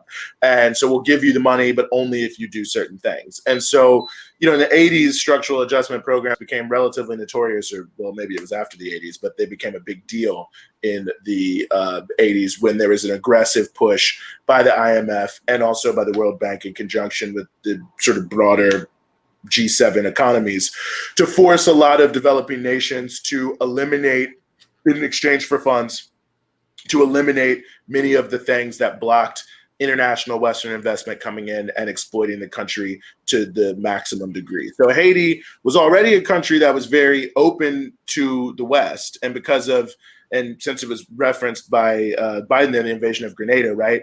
Haiti was the opposite. They were very anti-communist. There was a dictator, Jean-Claude Duvalier, And prior to that, his father, Francois Duvalier, so Papa Doc and Baby Doc.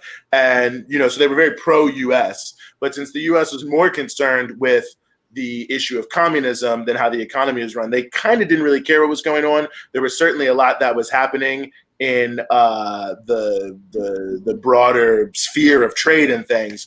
But then when Jean-Claude Duvalier flees the country, there's like a military dictatorship. And so they immediately start linking up with the IMF. Well, it started a little bit under the Duvaliers, but it really happened after they left. And they started linking up with them, and they were like, yep, let's do it 100%. And then they really just put their foot on the gas and started doing everything possible. And in the 90s, it became a big deal because they were privatizing many of the companies that had been nationalized or had already been state companies for whatever reason. So, extreme neoliberal paradise, as it were, in Haiti was what was determined by the structural adjustment. But that's basically what it is. And it's called structural adjustment because allegedly they are trying to assist these countries by taking the problems with their structure and adjusting them to be right. Yeah. Well, I think one final question I have, because I know you have to go soon, is I have to edit my name, though, because even though you got it right, you got it wrong. And when you tried to edit my name for me. What did I do? You put breathe through news. Oh, whatever. Everyone knows that obviously that's just a typo. No one actually thinks that I thought it was breathe through news. That doesn't count. That does not count. That is actually, that's a really nice host trying to give more shine to her guest's website. You got to tell yourself. She just blinked. I'm going to cut this whole clip from I do want to mention, though, I did actually take the time to read the article by Benjamin Fearnow about Joe Biden, the Newsweek article. There actually is no context. He was just saying the accusation was that the reason you don't care about Haiti is because there's black people in Haiti.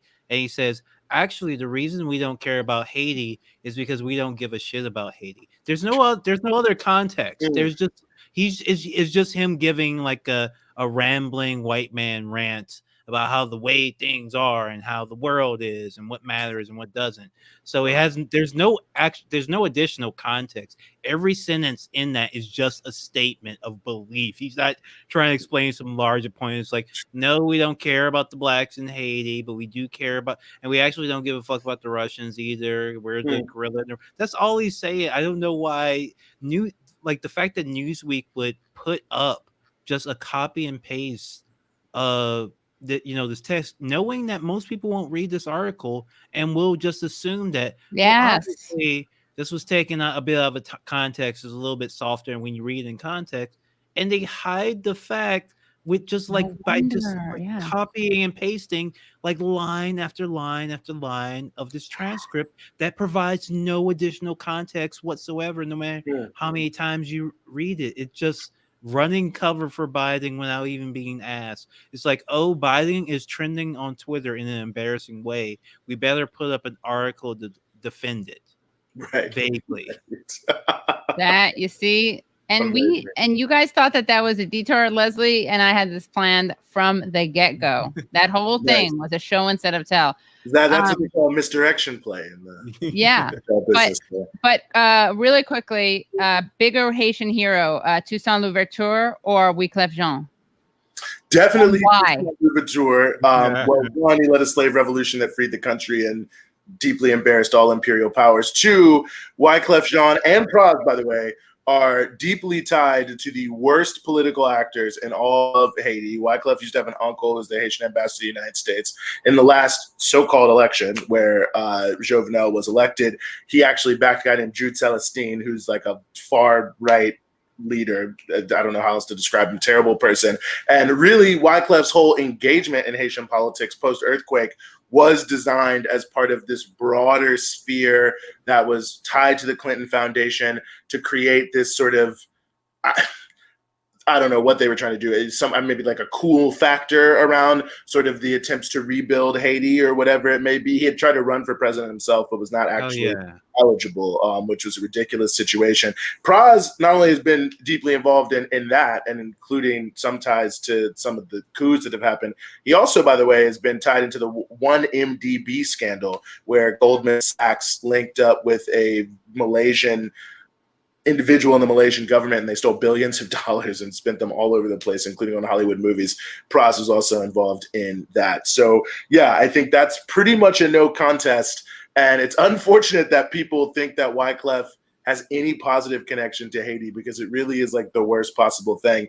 I will say though, someone did ask in the super chat what I thought about barbecue. And since they paid $3 for it, I think I should definitely address it. And I appreciate the question. Barbecue, for people who don't know, is a guy named Jimmy Cherizet. He's a former cop, and now he's the head of the G9, which is like a federation of the largest gangs basically in Haiti. And so he's probably one of the most controversial people in the country now. And there are many views on what is really going on with barbecue. The context of it for people is that the state power basically has eroded. And so you have a lot of former cops that have left the government. And so in addition to barbecue, there's also a group called Phantom 509, which is a group of ex-cops. In fact, when we got there, the soccer team of Belize was there for the Olympic qualifiers. And, I don't think anything of it. You're just going through the passport line.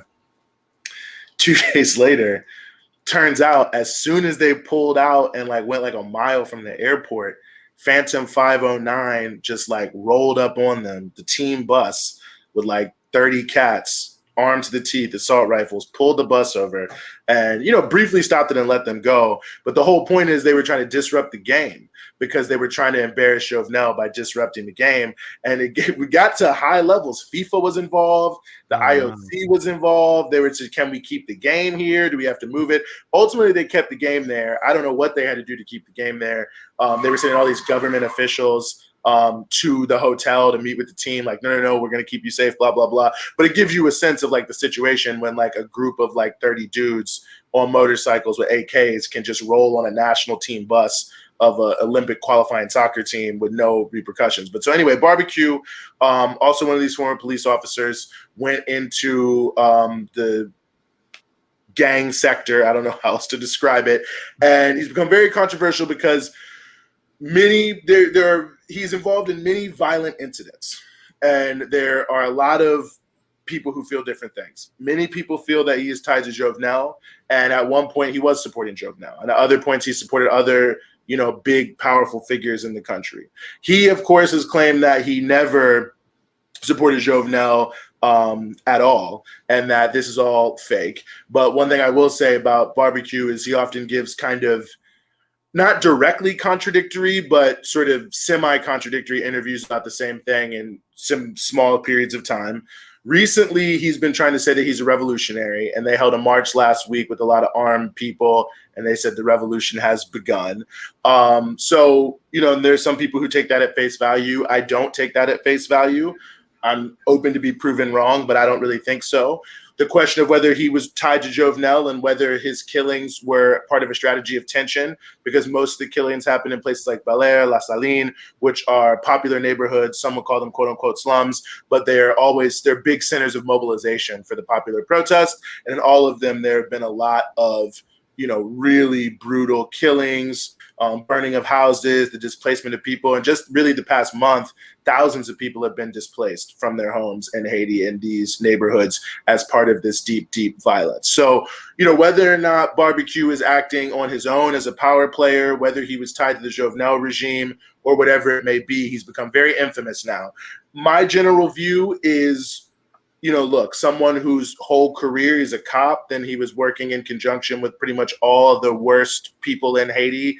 And as recently as February, according to many reports, had led a march in favor of Jovenel.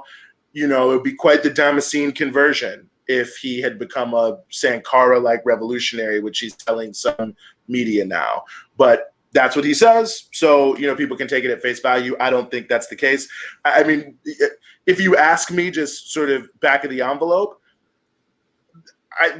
he doesn't really strike me necessarily as the type of person who is controlled by any one force. And he strikes me as the type of person who has his own force and is maneuvering in the context of, a lot of different power centers. But I can say for sure, I talk to people who told me many different things about very brutal killings, people being burned after being brutally slashed and stabbed.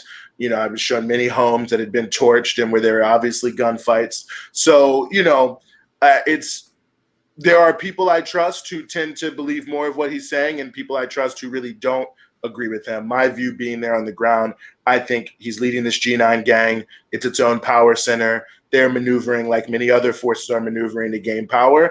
And I would need to see a lot more to believe that he's actually pushing things in a progressive, revolutionary style direction. But like I said, there's a lot of fog of war around it. You know, it's not 100% clear who's working with who and what exactly is happening, and a lot of shifting alliances. So I don't want to say I really know. And these are like very initial feelings just based on what I've heard and what I've seen. But certainly the one thing I can say pretty consistently is many people of all political persuasions were very open in telling me that they feel that he's playing a very negative role in terms of the level of violence. So again, there's another side to that for sure, but that's my take on it. Okay, and final question, if you have like a 1-minute summary on this. Daniel Forrest says, Eugene, a conservative friend was ranting about the Clinton Foundation in Haiti. I tuned her out 10 words in. Is there something to the story? Yes, absolutely. You know, Bill Clinton himself is really probably one of the main figures that brought in this party, the PHTK party, the Haitian Bald Head Party, which is the party of Jovenel, was the party of Michel Martelly. You know, Clinton loved Martelly. He promoted Martelly in a major way, Bill Clinton and the Clinton Foundation, and they were playing a major role also in the wake of the earthquake in doubling down on extra neoliberalism, basically. Like what the Clinton Foundation was proposing for Haiti as development was build a second port. So there's only one port in Haiti, like big container port, build a second port and then build an even larger industrial park with even more sweatshops. So that was their only piece. And so this is also, we're talking, you know, I came in, people talking about Hunter Biden, talking about families. So Hillary Clinton, who is the Secretary of State at the time, it then turns out that the State Department is also pushing against a proposal in the Haitian legislature to raise the minimum wage. Now, they weren't trying to raise it to $15 an hour. They were trying to raise it to $5 a day. And the State Department of the United States said, no, no, no. So at the one hand, you have the Clinton Foundation pushing the future of Haiti on sweatshop labor, basically. And then you have the Hillary Clinton in the State Department pushing the maintenance of sweatshop labor and to make sure that they couldn't have a $5 a day minimum wage. So, and I think there are many, many questions of the billions of dollars they raised, because the people who may remember this, the Clinton Foundation was the center of all of the humanitarian aid. And because Bill Clinton was former president of the United States, you know, it has so much prestige. So they're bringing in pretty much all the aid, they're controlling the aid. And then they also, the wife of Bill Clinton, Hillary Clinton, is the Secretary of State, who seems to be working in conjunction with them. So I think, quite frankly, you know, really there's a lot to be said. And around this time was also when Bill Clinton offered this absurd apology for his policy of dumping rice from Arkansas farmers. I mentioned the thing about the rice early. A lot of it was coming from Arkansas because Bill Clinton, as the president, was using it basically as a jobs program for farmers in his home state by buying up this, or opening up Haiti for this rice. And he was trying to apologize for that, while at the same time then trying to open the place up to be a sweatshop paradise. So there's definitely something, there's a lot to it. And I think the role of the Clintons is huge. And it's directly very important to PHTK as a party. And the current so-called prime minister is also a member of that party. And just to give you a sense of how bad Martelly is, and this is Bill Clinton's good friend, he says he's a great leader. When Martelly came in as the leader of Haiti, he said that what Haiti needs is a Fujimori solution, in reference to Alberto Fujimori, the dictator of Peru, who sterilized a lot of forcibly sterilized 250,000 peasant women, killed tens of thousands of people, was massively corrupt, and of course, whose daughter was just defeated by Pedro Castillo in an election, and who, of course, refuses to concede and is doing everything possible. Castillo is supposed to take office in 2 weeks, but because of this challenge, he can't even form a cabinet. But it just gives you a sense of the mentality of these PHTK forces, and this is who Clinton was promoting as the type of people who should lead the country, and it's how they act. I mean, you know, we were in the rural countryside in Saint Michel, And, it's these thugs affiliated with the PHTK party. They're burning people's crops. They're attacking peasants who are fighting for their land, and they're stealing the land. I went to a piece of land that was run by a cooperative of peasant women that trains people, men and women, in other parts of the country on how to grow food sustainably, and then try to put it into a context of where they can be building food sovereignty, getting the food to the actual people who need it, poor people of Haiti. This land was just taken. And what's even wilder about it is that it was given to them by Jovenel, because at one point when he was running for office, he said, we're going to make Haiti self-sufficient in food. So one of the little side projects he did is he gives this organization SOFA this land. So as soon, literally the day after, he's no longer technically the president constitutionally. He's like, well, we're actually not going to use this land to feed Haitians. We're going to call it an agro-industrial export zone, and we're going to make it an area where almost all the agriculture is oriented towards exports, and where we bring in Newmont mining from Canada to mine gold. So they took this land from a collective of peasant women training poor peasants to grow food sustainably and sell it to poor people who really needed food at affordable prices. And who did they give it to? They gave it to a guy named Andy Apade, the richest person in Haiti, who's a U.S. citizen who had a contract with Coca-Cola to grow stevia. So that's the reality of who these people really are. And it's the reality of what's really going on in Haiti and the way the U.S. really, really treats Haiti. Wow. Well, that was amazing. And thank you, Daniel, for that question. And right as he said, I need a drink now. I don't know if you guys saw that. Right as I highlighted that, Eugene dropped the Coca-Cola. Yeah, there it is. No ethical consumption under capitalism, right? Because stevia is supposed to be the good. Good sugar. Yes. It's a good sugar. Good, I mean, good sweetener. Yeah. Yeah. Well, also just, this is actually pretty relevant. It goes to show your hashtag, sometimes your conservative friends are right for the wrong reasons. A bit of a long hashtag, but I'm sticking with it. But look, terrible people like Assange, terrible people dislike Hillary Clinton for the wrong reasons. But whenever you hear something bad about the Clinton Foundation, not going to say about the Clintons because there's a lot of weird shit about them, killing. But I will say the foundation is almost as dystopian as you can get. So the effort's on you, person skeptic, to prove that it's not true. Yes. When it comes to the Clinton Foundation. Indeed. Yeah. All right. Any final words, Eugene, or do you feel like you've said all there is to say at this point? Look, there's always more to say. There's always a lot to be said about Haiti. But I think my only final words is this: I hope that people don't look away, because I feel very confident that that is something that is always depended upon by, that there's a lot of media now. They're assuming next week, 2 weeks from now, no one's going to care. They're going to try to ram this thing through in September and pretend that they have democracy in Haiti, and they don't. And I said this when I came on your show after I came back. Basically, every single person I talked to, when I said, what do you want me to highlight when we come back to the United States? They said, highlight that the United States is keeping these people in power and we need them to stop meddling.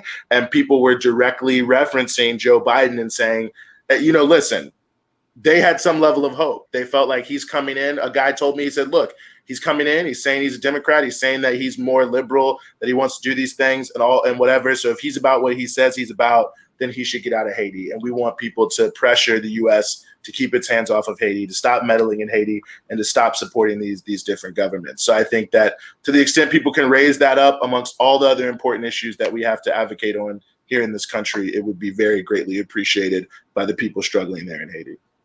Awesome. Thank you, Eugene. Thank you for having me. Yeah, I had you on. Really, I had Eugene on because I thought that I wanted to have a debate, true or false, if Haiti just quietly sunk into the Caribbean or rose up 300 feet, it wouldn't matter a whole lot. Well, I think I won that debate. I think you did too, already. Yeah. I've got a pretty sterling record with debates in the Katie Halper show, so I'm glad to keep going. Yeah. All right, well, I appreciate it. Leslie, I appreciate you as always. All right, take it easy. Bye. Bye, Eugene. That was interesting, huh? Yeah. And you know what? I found a good article and guess what, Newsweek? You suck. The Sun. I have to go to the Sun, the god-awful U.S. Sun. Well, it's the UK company, but you know what I mean. To find a good article about it that really puts everything into bite-sized bits. So let me just show this.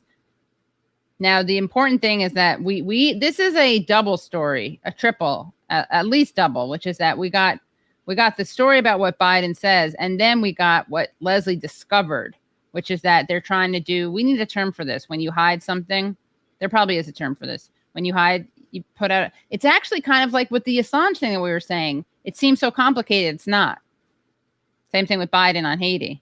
So they put out the whole transcript, as Leslie said, in the hopes that we're going to get distracted and assume that there was some reason for him to say it.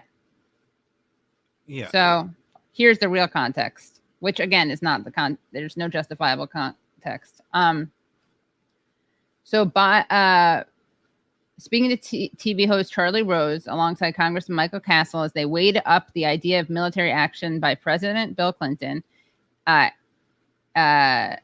Haiti's president had been ousted 3 years prior by a military coup and was being ruled by dictator Raul Cedra, who saw more than 3,000 people killed by his brutal regime. The clip was taken as Rose asked both men whether they would give Clinton the power to invade and was filmed just 1 week before the U.S. launched Operation Uphold Democracy and sent 25,000 troops in Haiti. Comparing the situation to Bosnia, which Biden considered a more pressing concern for the U.S., the Democrat gave a slightly crass assessment of Haiti's significance to the U.S. If Haiti, a god-awful thing to say, if Haiti just quietly sunk into the Caribbean or rose up 300 feet, it wouldn't matter a whole lot in terms of our interests. All right, as you said. But yeah, there's no real context. It's No just context, like a yeah. big long rant from him. Well, then it goes,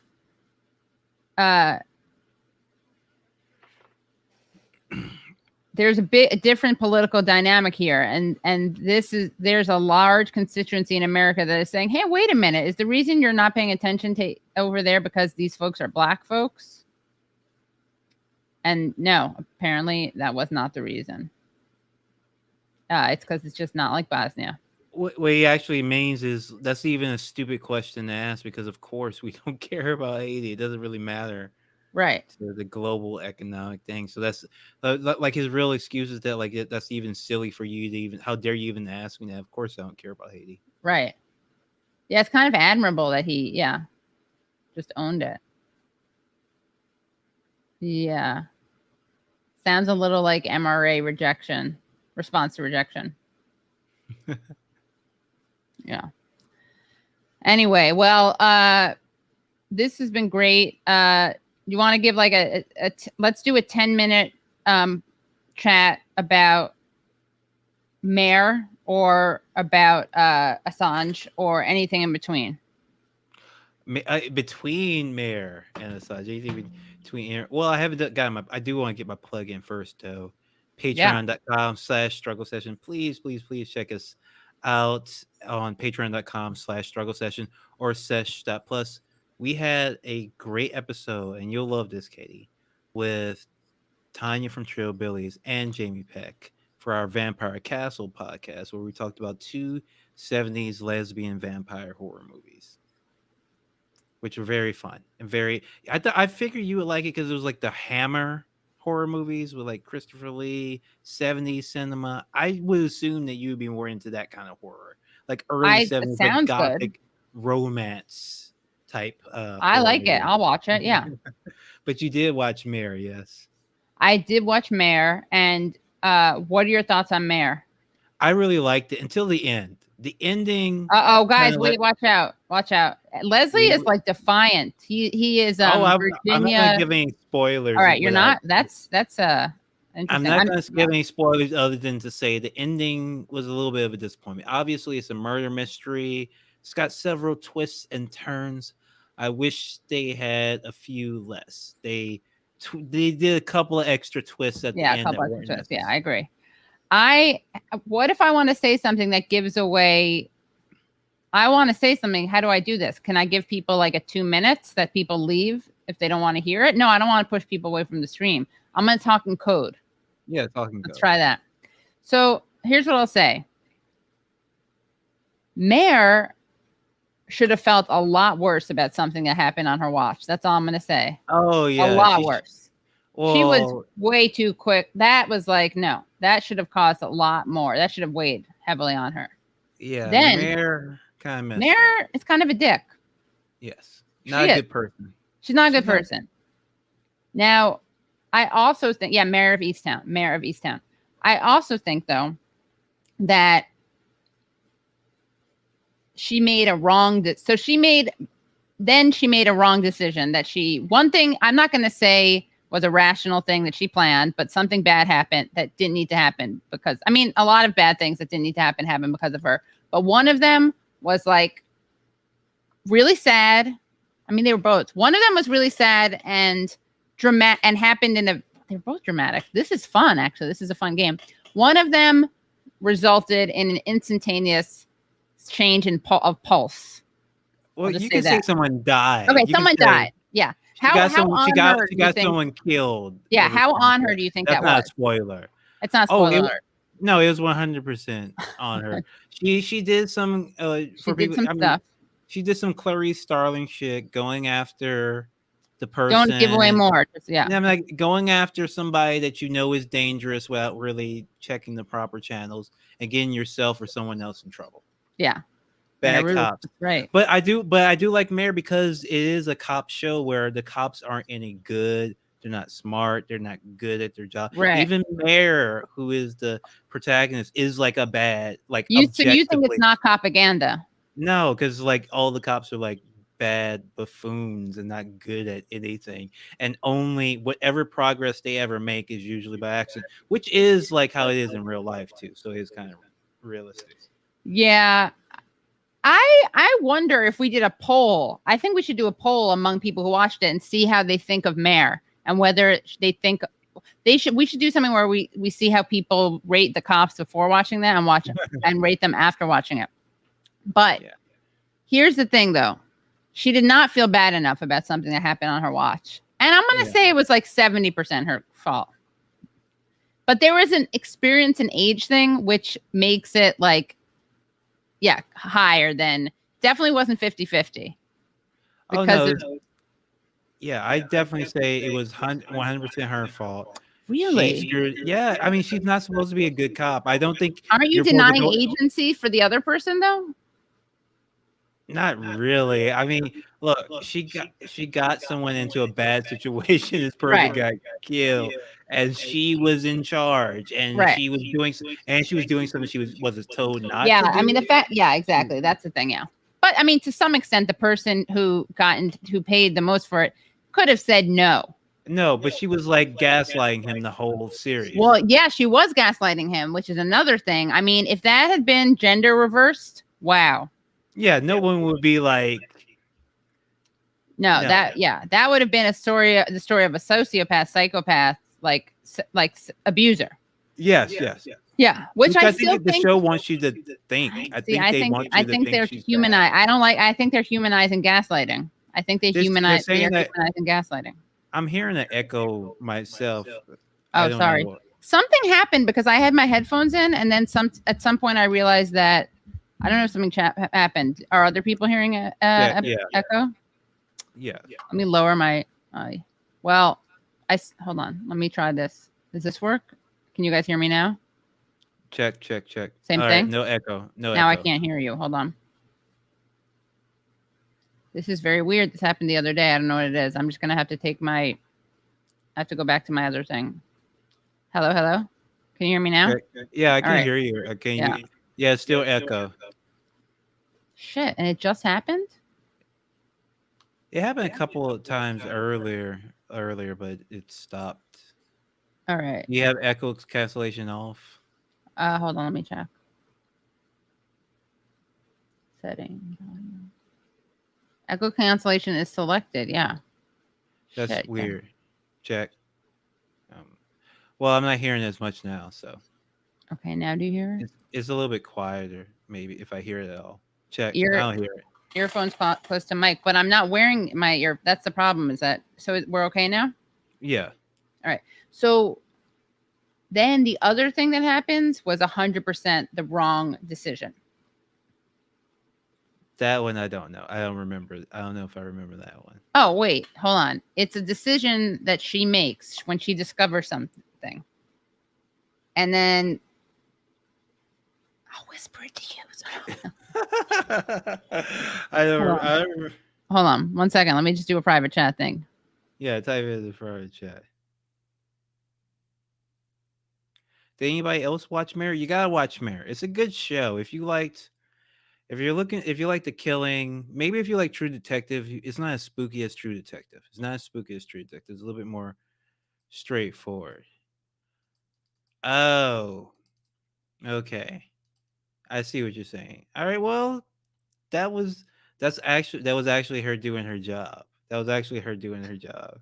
So basically, she's the type of person who, when she does her job, she ruins people's lives, and when she doesn't do her job, she ruins people's lives. Yes, that's basically it. I don't think so. I think that I'm just saying that I feel like if I were her, okay, but Leslie, this is so unlike you. You could say she was doing her job, but it's still the wrong thing to do. I mean, by that point, I didn't have an opinion because I didn't like that twist. I didn't like that twist anyway. So Wow. I had checked out kind of from the show. I had decided that the previous episode was kind of mentally was the last episode. I get it. Yeah. You're good with boundaries. Wow. I can't just, you're like men are good at compartmentalizing. I can't do that. I'm generalizing, but I'm not good at compartmentalizing. Are you good at that? Yeah. Yeah. Well, I see you do that with the chat. Yes. Sometimes. Yeah. But yeah, it's just that, who they decide was the killer finally was not satisfactory to me. So I just pretended it didn't happen. I pretended like it was one of the or it was unresolved or something. I think that honestly, when she found out what it was, she should have just backed the fuck off. She should have gone home and I don't know, done what? What did she do at home? Oh, she doesn't smoke weed. I actually liked one thing I liked about the show. Oh, she does, yeah. Is vape. This is a cop that just vapes 24/7. Yeah. Smokes weed every time you see her. You always see her vaping. Yeah, she So and that's there. Yeah, I think that's how you're supposed to know that she's not like a good cop. She only became a cop because she couldn't figure out anything else to do after being a star high school athlete and getting injured. So she just kind of fell it. She doesn't even like being a cop. I thought she did it because her dad was, and she would do anything he did. Yeah, her dad does it, but then she was supposed to be go off and be a big star you're right. or whatever. And then she gets injured, ends up having to live in a town. And part of the show is about, these people who, when they're really young, do something really amazing, and they have to live with that for the rest of their life. That's not so amazing at all. Right. Yeah. I'm going to say also that I just think that the therapist sucked. The therapist did not make Mare face her decisions. She let her off the hook. That's not good. That's not a good dynamic. I thought that's what therapists were supposed to do, just make you feel better about being a piece of shit. Yeah, they often do that, actually. They can do that. So you know what? This is an expose. It was for Leslie, maybe this was like a totally a stinging, cutting, scathing critique of cop culture and therapy culture. Yeah, because I didn't view it because the reason I like the show is because Mare is just like a bad person. Like she's like a Walter White, not as bad, but she's not supposed to be a hero or Don Draper. She is an anti-hero. You don't get a lot of shows like that featuring women, so this was kind of refreshing. Right. Like she's not actually good at anything. She's not a good person. She's a liar. Her friends are liars. Her families are liars. Right. Like they're all kind of shitty people, and there's no real hero in this story. Just different levels of villainy. Small town villainy.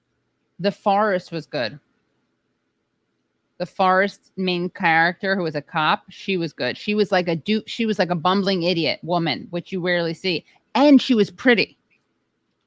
A bumbling, because you have bumbling idiot dudes, and then you have like middle-aged, not, you can be middle-aged and pretty, obviously. I'm using the language that like you'd see in a script, right? You have the like frumpy bumbling woman, but she was she was like cast as like, I like that. That was cool. Attractive bumbling woman. Oh, like Lois Lane. Lois Lane is attractive. She's Oh, I guess- smart though. She's bumbling but smart. Yeah. She's clumsy and always getting in trouble, but it's because she's so smart and like Yeah, that's getting the folks different. to That's admit- It is different. a little bit different. It's a little bit different. So she's like just bumbling and bad. Oh, I like that. I may check that out. Yeah, this is her. Let me see. Can I find a La Forêt. Yeah. But what did Kelly think of Mare? Oh, Kelly really liked it. It All right. was yeah. Finally, we see eye to eye because sometimes the flight attendant didn't like it. But this one, we both liked. Yeah. Mare is all thumbs up. Well, I watched Hacks also. Oh, what did you think of that one? Did you watch it? I couldn't get into it because I don't like the main actress. I don't like the main actor. I love Jean Smart, but she's not the main character. Oh, you know what? The I would say two things. One is that the main actor becomes this is Suzanne Clement, who's the ditzy not ditzy, bumbling, like small town cop who messes stuff up. Anyway, that's her. That's kind of, there's something subversive, right, about her being a bumbling character. Yes, it is. Yeah. So I found that person annoying at first, the woman who plays the stand-up comedian on Hacks. Then I gave up. Then I stopped finding her annoying.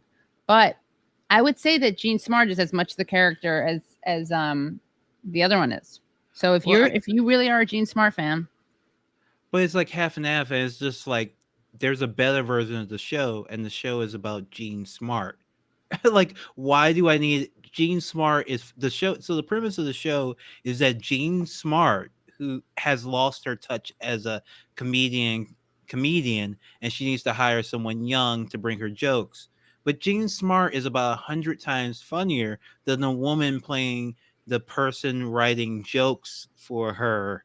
And so the show is really bizarre because the much less funny character actor on every level, whether you're talking, and even the character as written isn't as funny as Jean Smart's character. So why are we following her through her day when we could just be watching a show about Jean Smart and her fabulous life? Like it doesn't make sense. Like, why do we need to see her unfunny intern? Maybe, Leslie, it's a critique of ageism.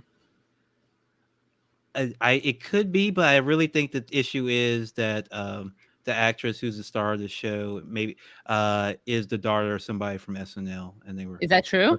Yes, it's true. Who is it? It's her mom used to be on SNL. What's the name? Her name's Hannah Einbinder. Her mom is Lorraine Newman, and if you're the child of a comedian, you get a show. You get a show at some point. That's just how it is. You get a show. Your parents are famous. You get a show at some point. I mean, I almost feel like that makes her really good because those people are so awful that like she's almost. Do you know what I mean?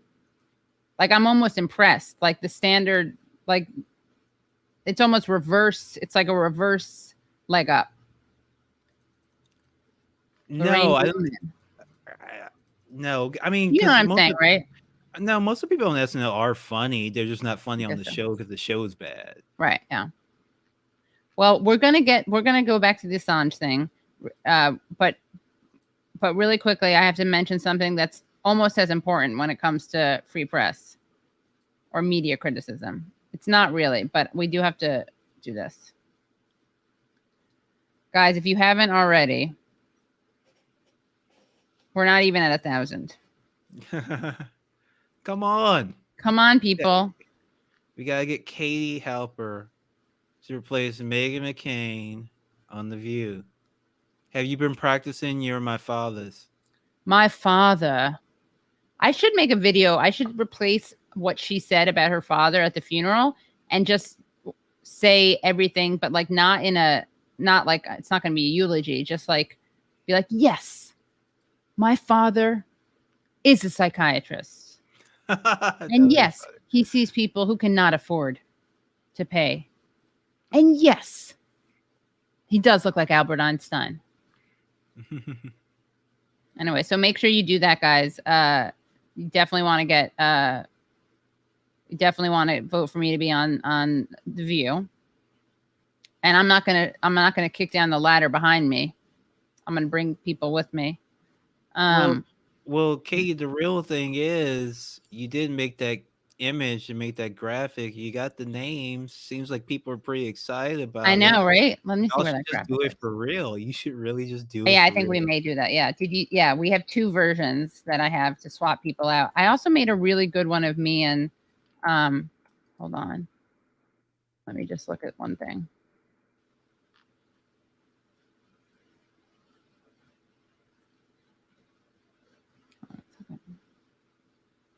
Yeah, this was good. I did this one. And then did I do my thing on here? Oh, okay, this is a good one too. Hold on. Sorry, I cracked myself up. Okay, hold on.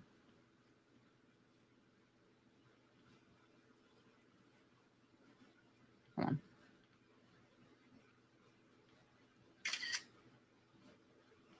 Let me just show everyone the 2 things that we made.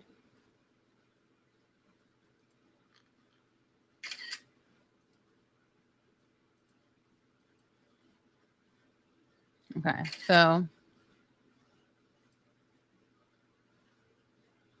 hold on 1 second. Let me just do that change thing. Change. Remember we thought I was shadow banned? But it was not true.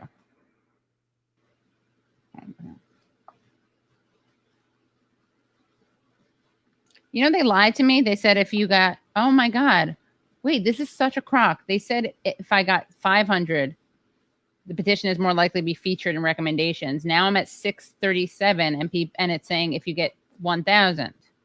Oh, they're moving the goalposts on you. Yeah. I mean, obviously, if you have more each time, I guess it's more, but what the hell? All right, hold on 1 second. I just got to get people need to know about what's happening here. And then this is then, okay. Hold on. All right, let me just show you guys this thing. I made it a clever, an easy Twitter thing so people can find everything in the same place. 1 second.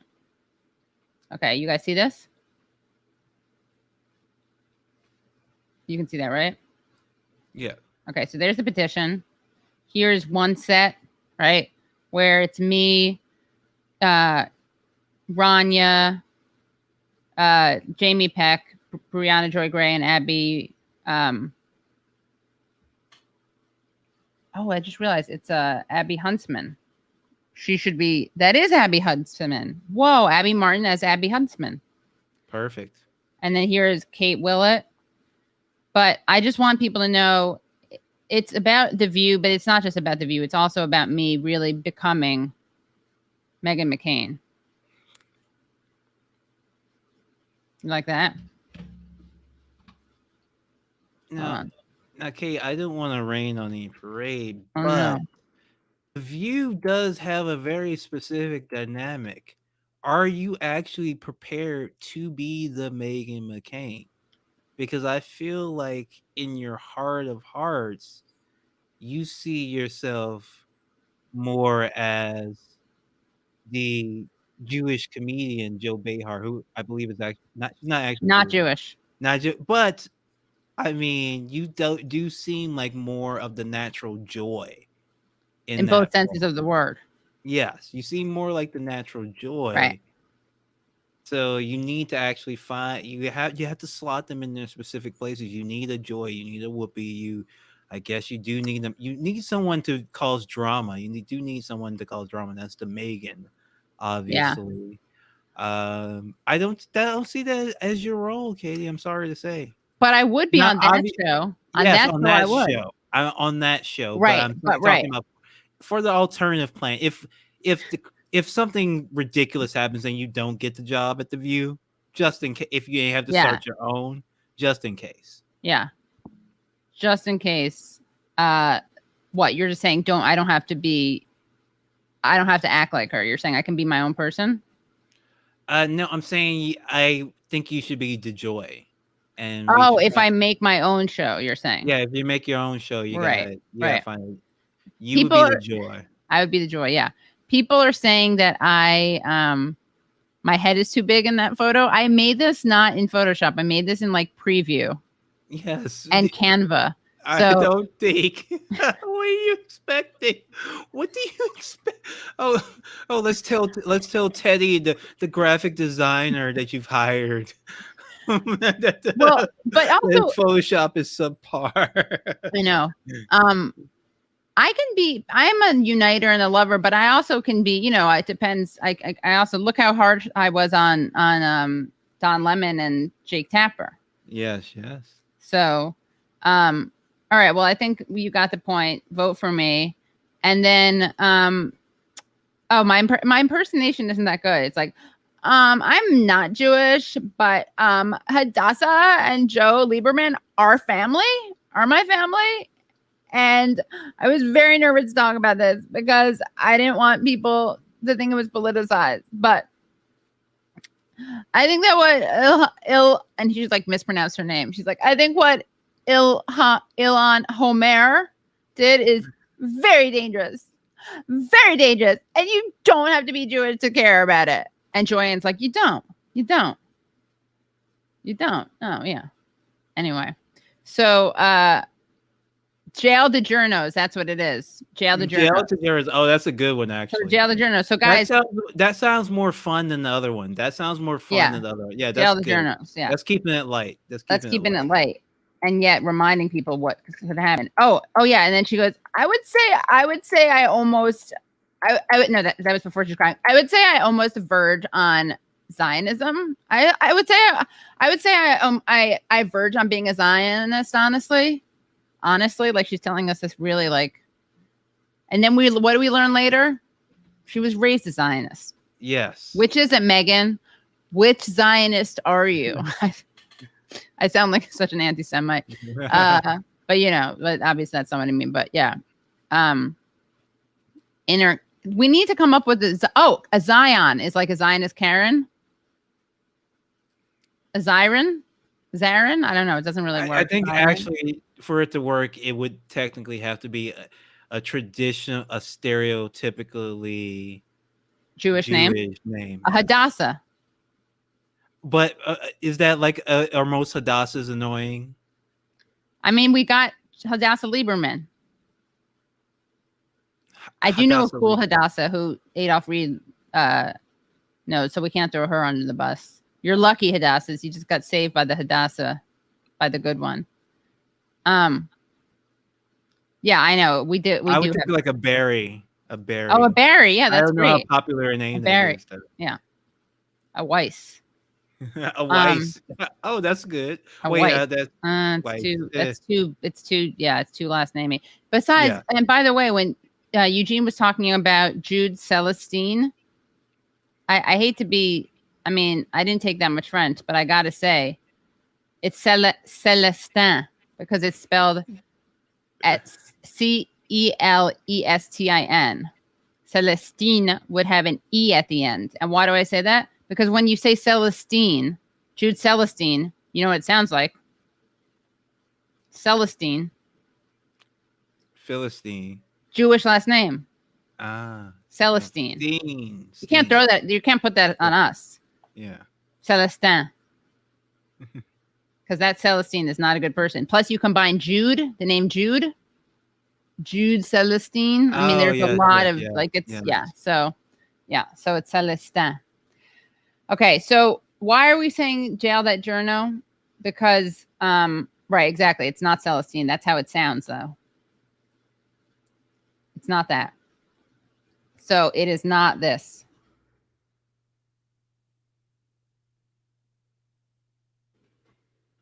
That's not how you spell it.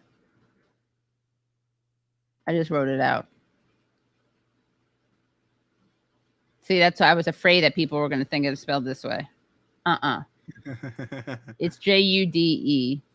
Okay. So,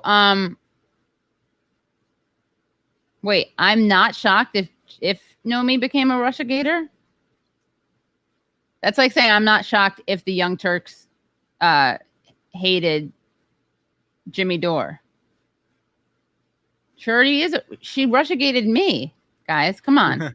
I try not to drag this too much into the show, but like, literally, the premise of her having me on the show was that if you say that someone is working for the Russians, you have to provide evidence, and at the same time, if you're repeating Putin talking points, you have to also.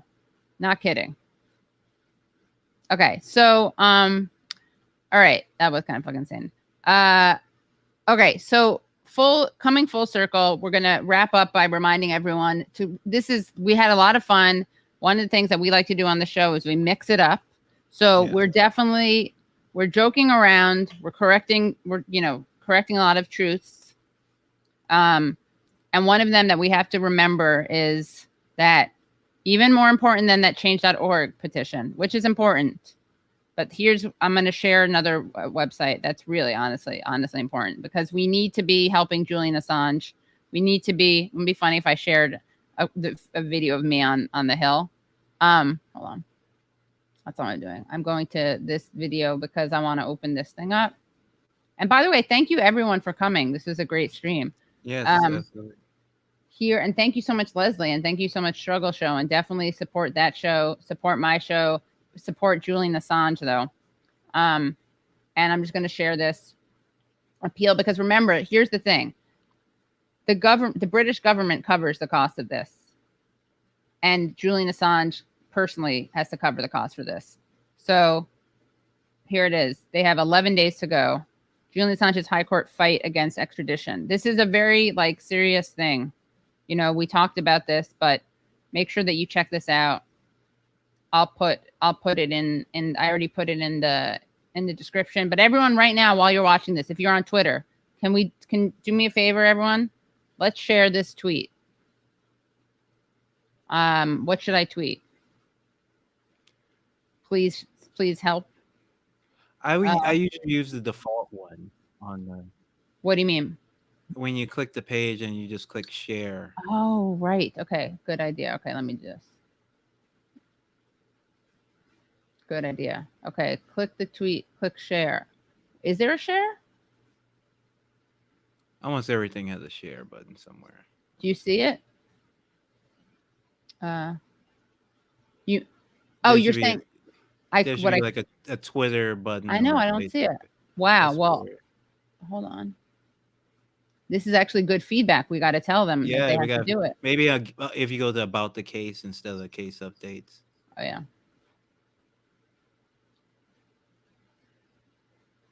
Oh, maybe not. Maybe they don't have a quick share button. You got to get on that. You got to get the You got to get on it. Well, what we do have is this. But you're right. But does this go to the website? No. I think, you know what, Leslie?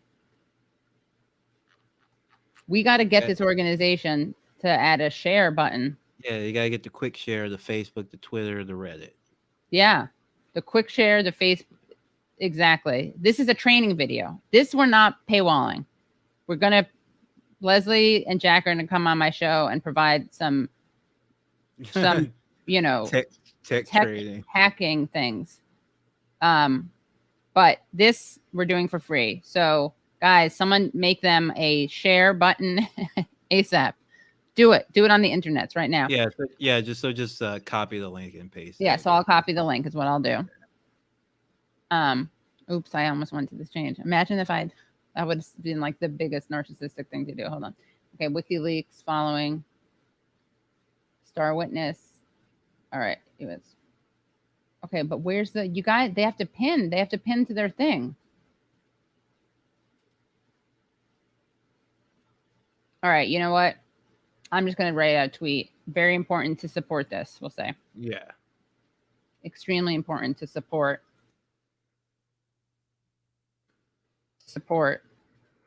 free press. and Julian Assange. I mean, they want him to die behind bars. Like, that's it. They just want that to happen. They tried to kill Chelsea Manning. They literally sent her to solitary when she was suicidal. If that's not like trying to kill someone, subjecting them to torture. Yeah. Okay. Yeah. Siggy, that terrible person. They should swap him out. Oh, this isn't a bad idea. Jail that journo / jail that sociopath, liar. That's who should be in jail. Anyway. Yeah, let Assange go home to his family. That is something that people really need to remember, that this is a human being. Okay. So I'll just say that, let me just tweet this out. Do I have the right thing? Yeah. Extremely important to support free press and Julian Assange. I'm going to tweet it right now. It's not the best tweet, but I'll come up with another one. We'll do the jail the journos later. Yeah, this is true, actually. Yeah. Julian deserves a settlement, and the people who imprison him deserve fitting consequences. Yeah. I was thinking Siggy played guitar. Did you guys hear me? I was trying to come up with a thing like Siggy played. What could we say? That's like, they played what? Biden, but Biden knows. Garland, it has to have an emphasis on the second syllable. Siggy played. I don't know what it is. This is good. We should make this a rule. We should do that. We should read everything that they write about Assange and be like, which is why, unfortunately, we're going to have to prosecute the New York Times. Anyway. All right. Anything else? No. Yeah. About the process. Great show, though. Yeah, this was a great show. Who? No one went after. Okay, yeah, this was a great show. Ziggy played the press. That's good. That's good. Yeah. All right, Leslie. Thank you everyone for watching, and we will see you next time. Thank you. Okay, have a good night. Have a good night, everyone. Patreon.com/The Katie Halper Show. But actually, more important is that Julian Assange one.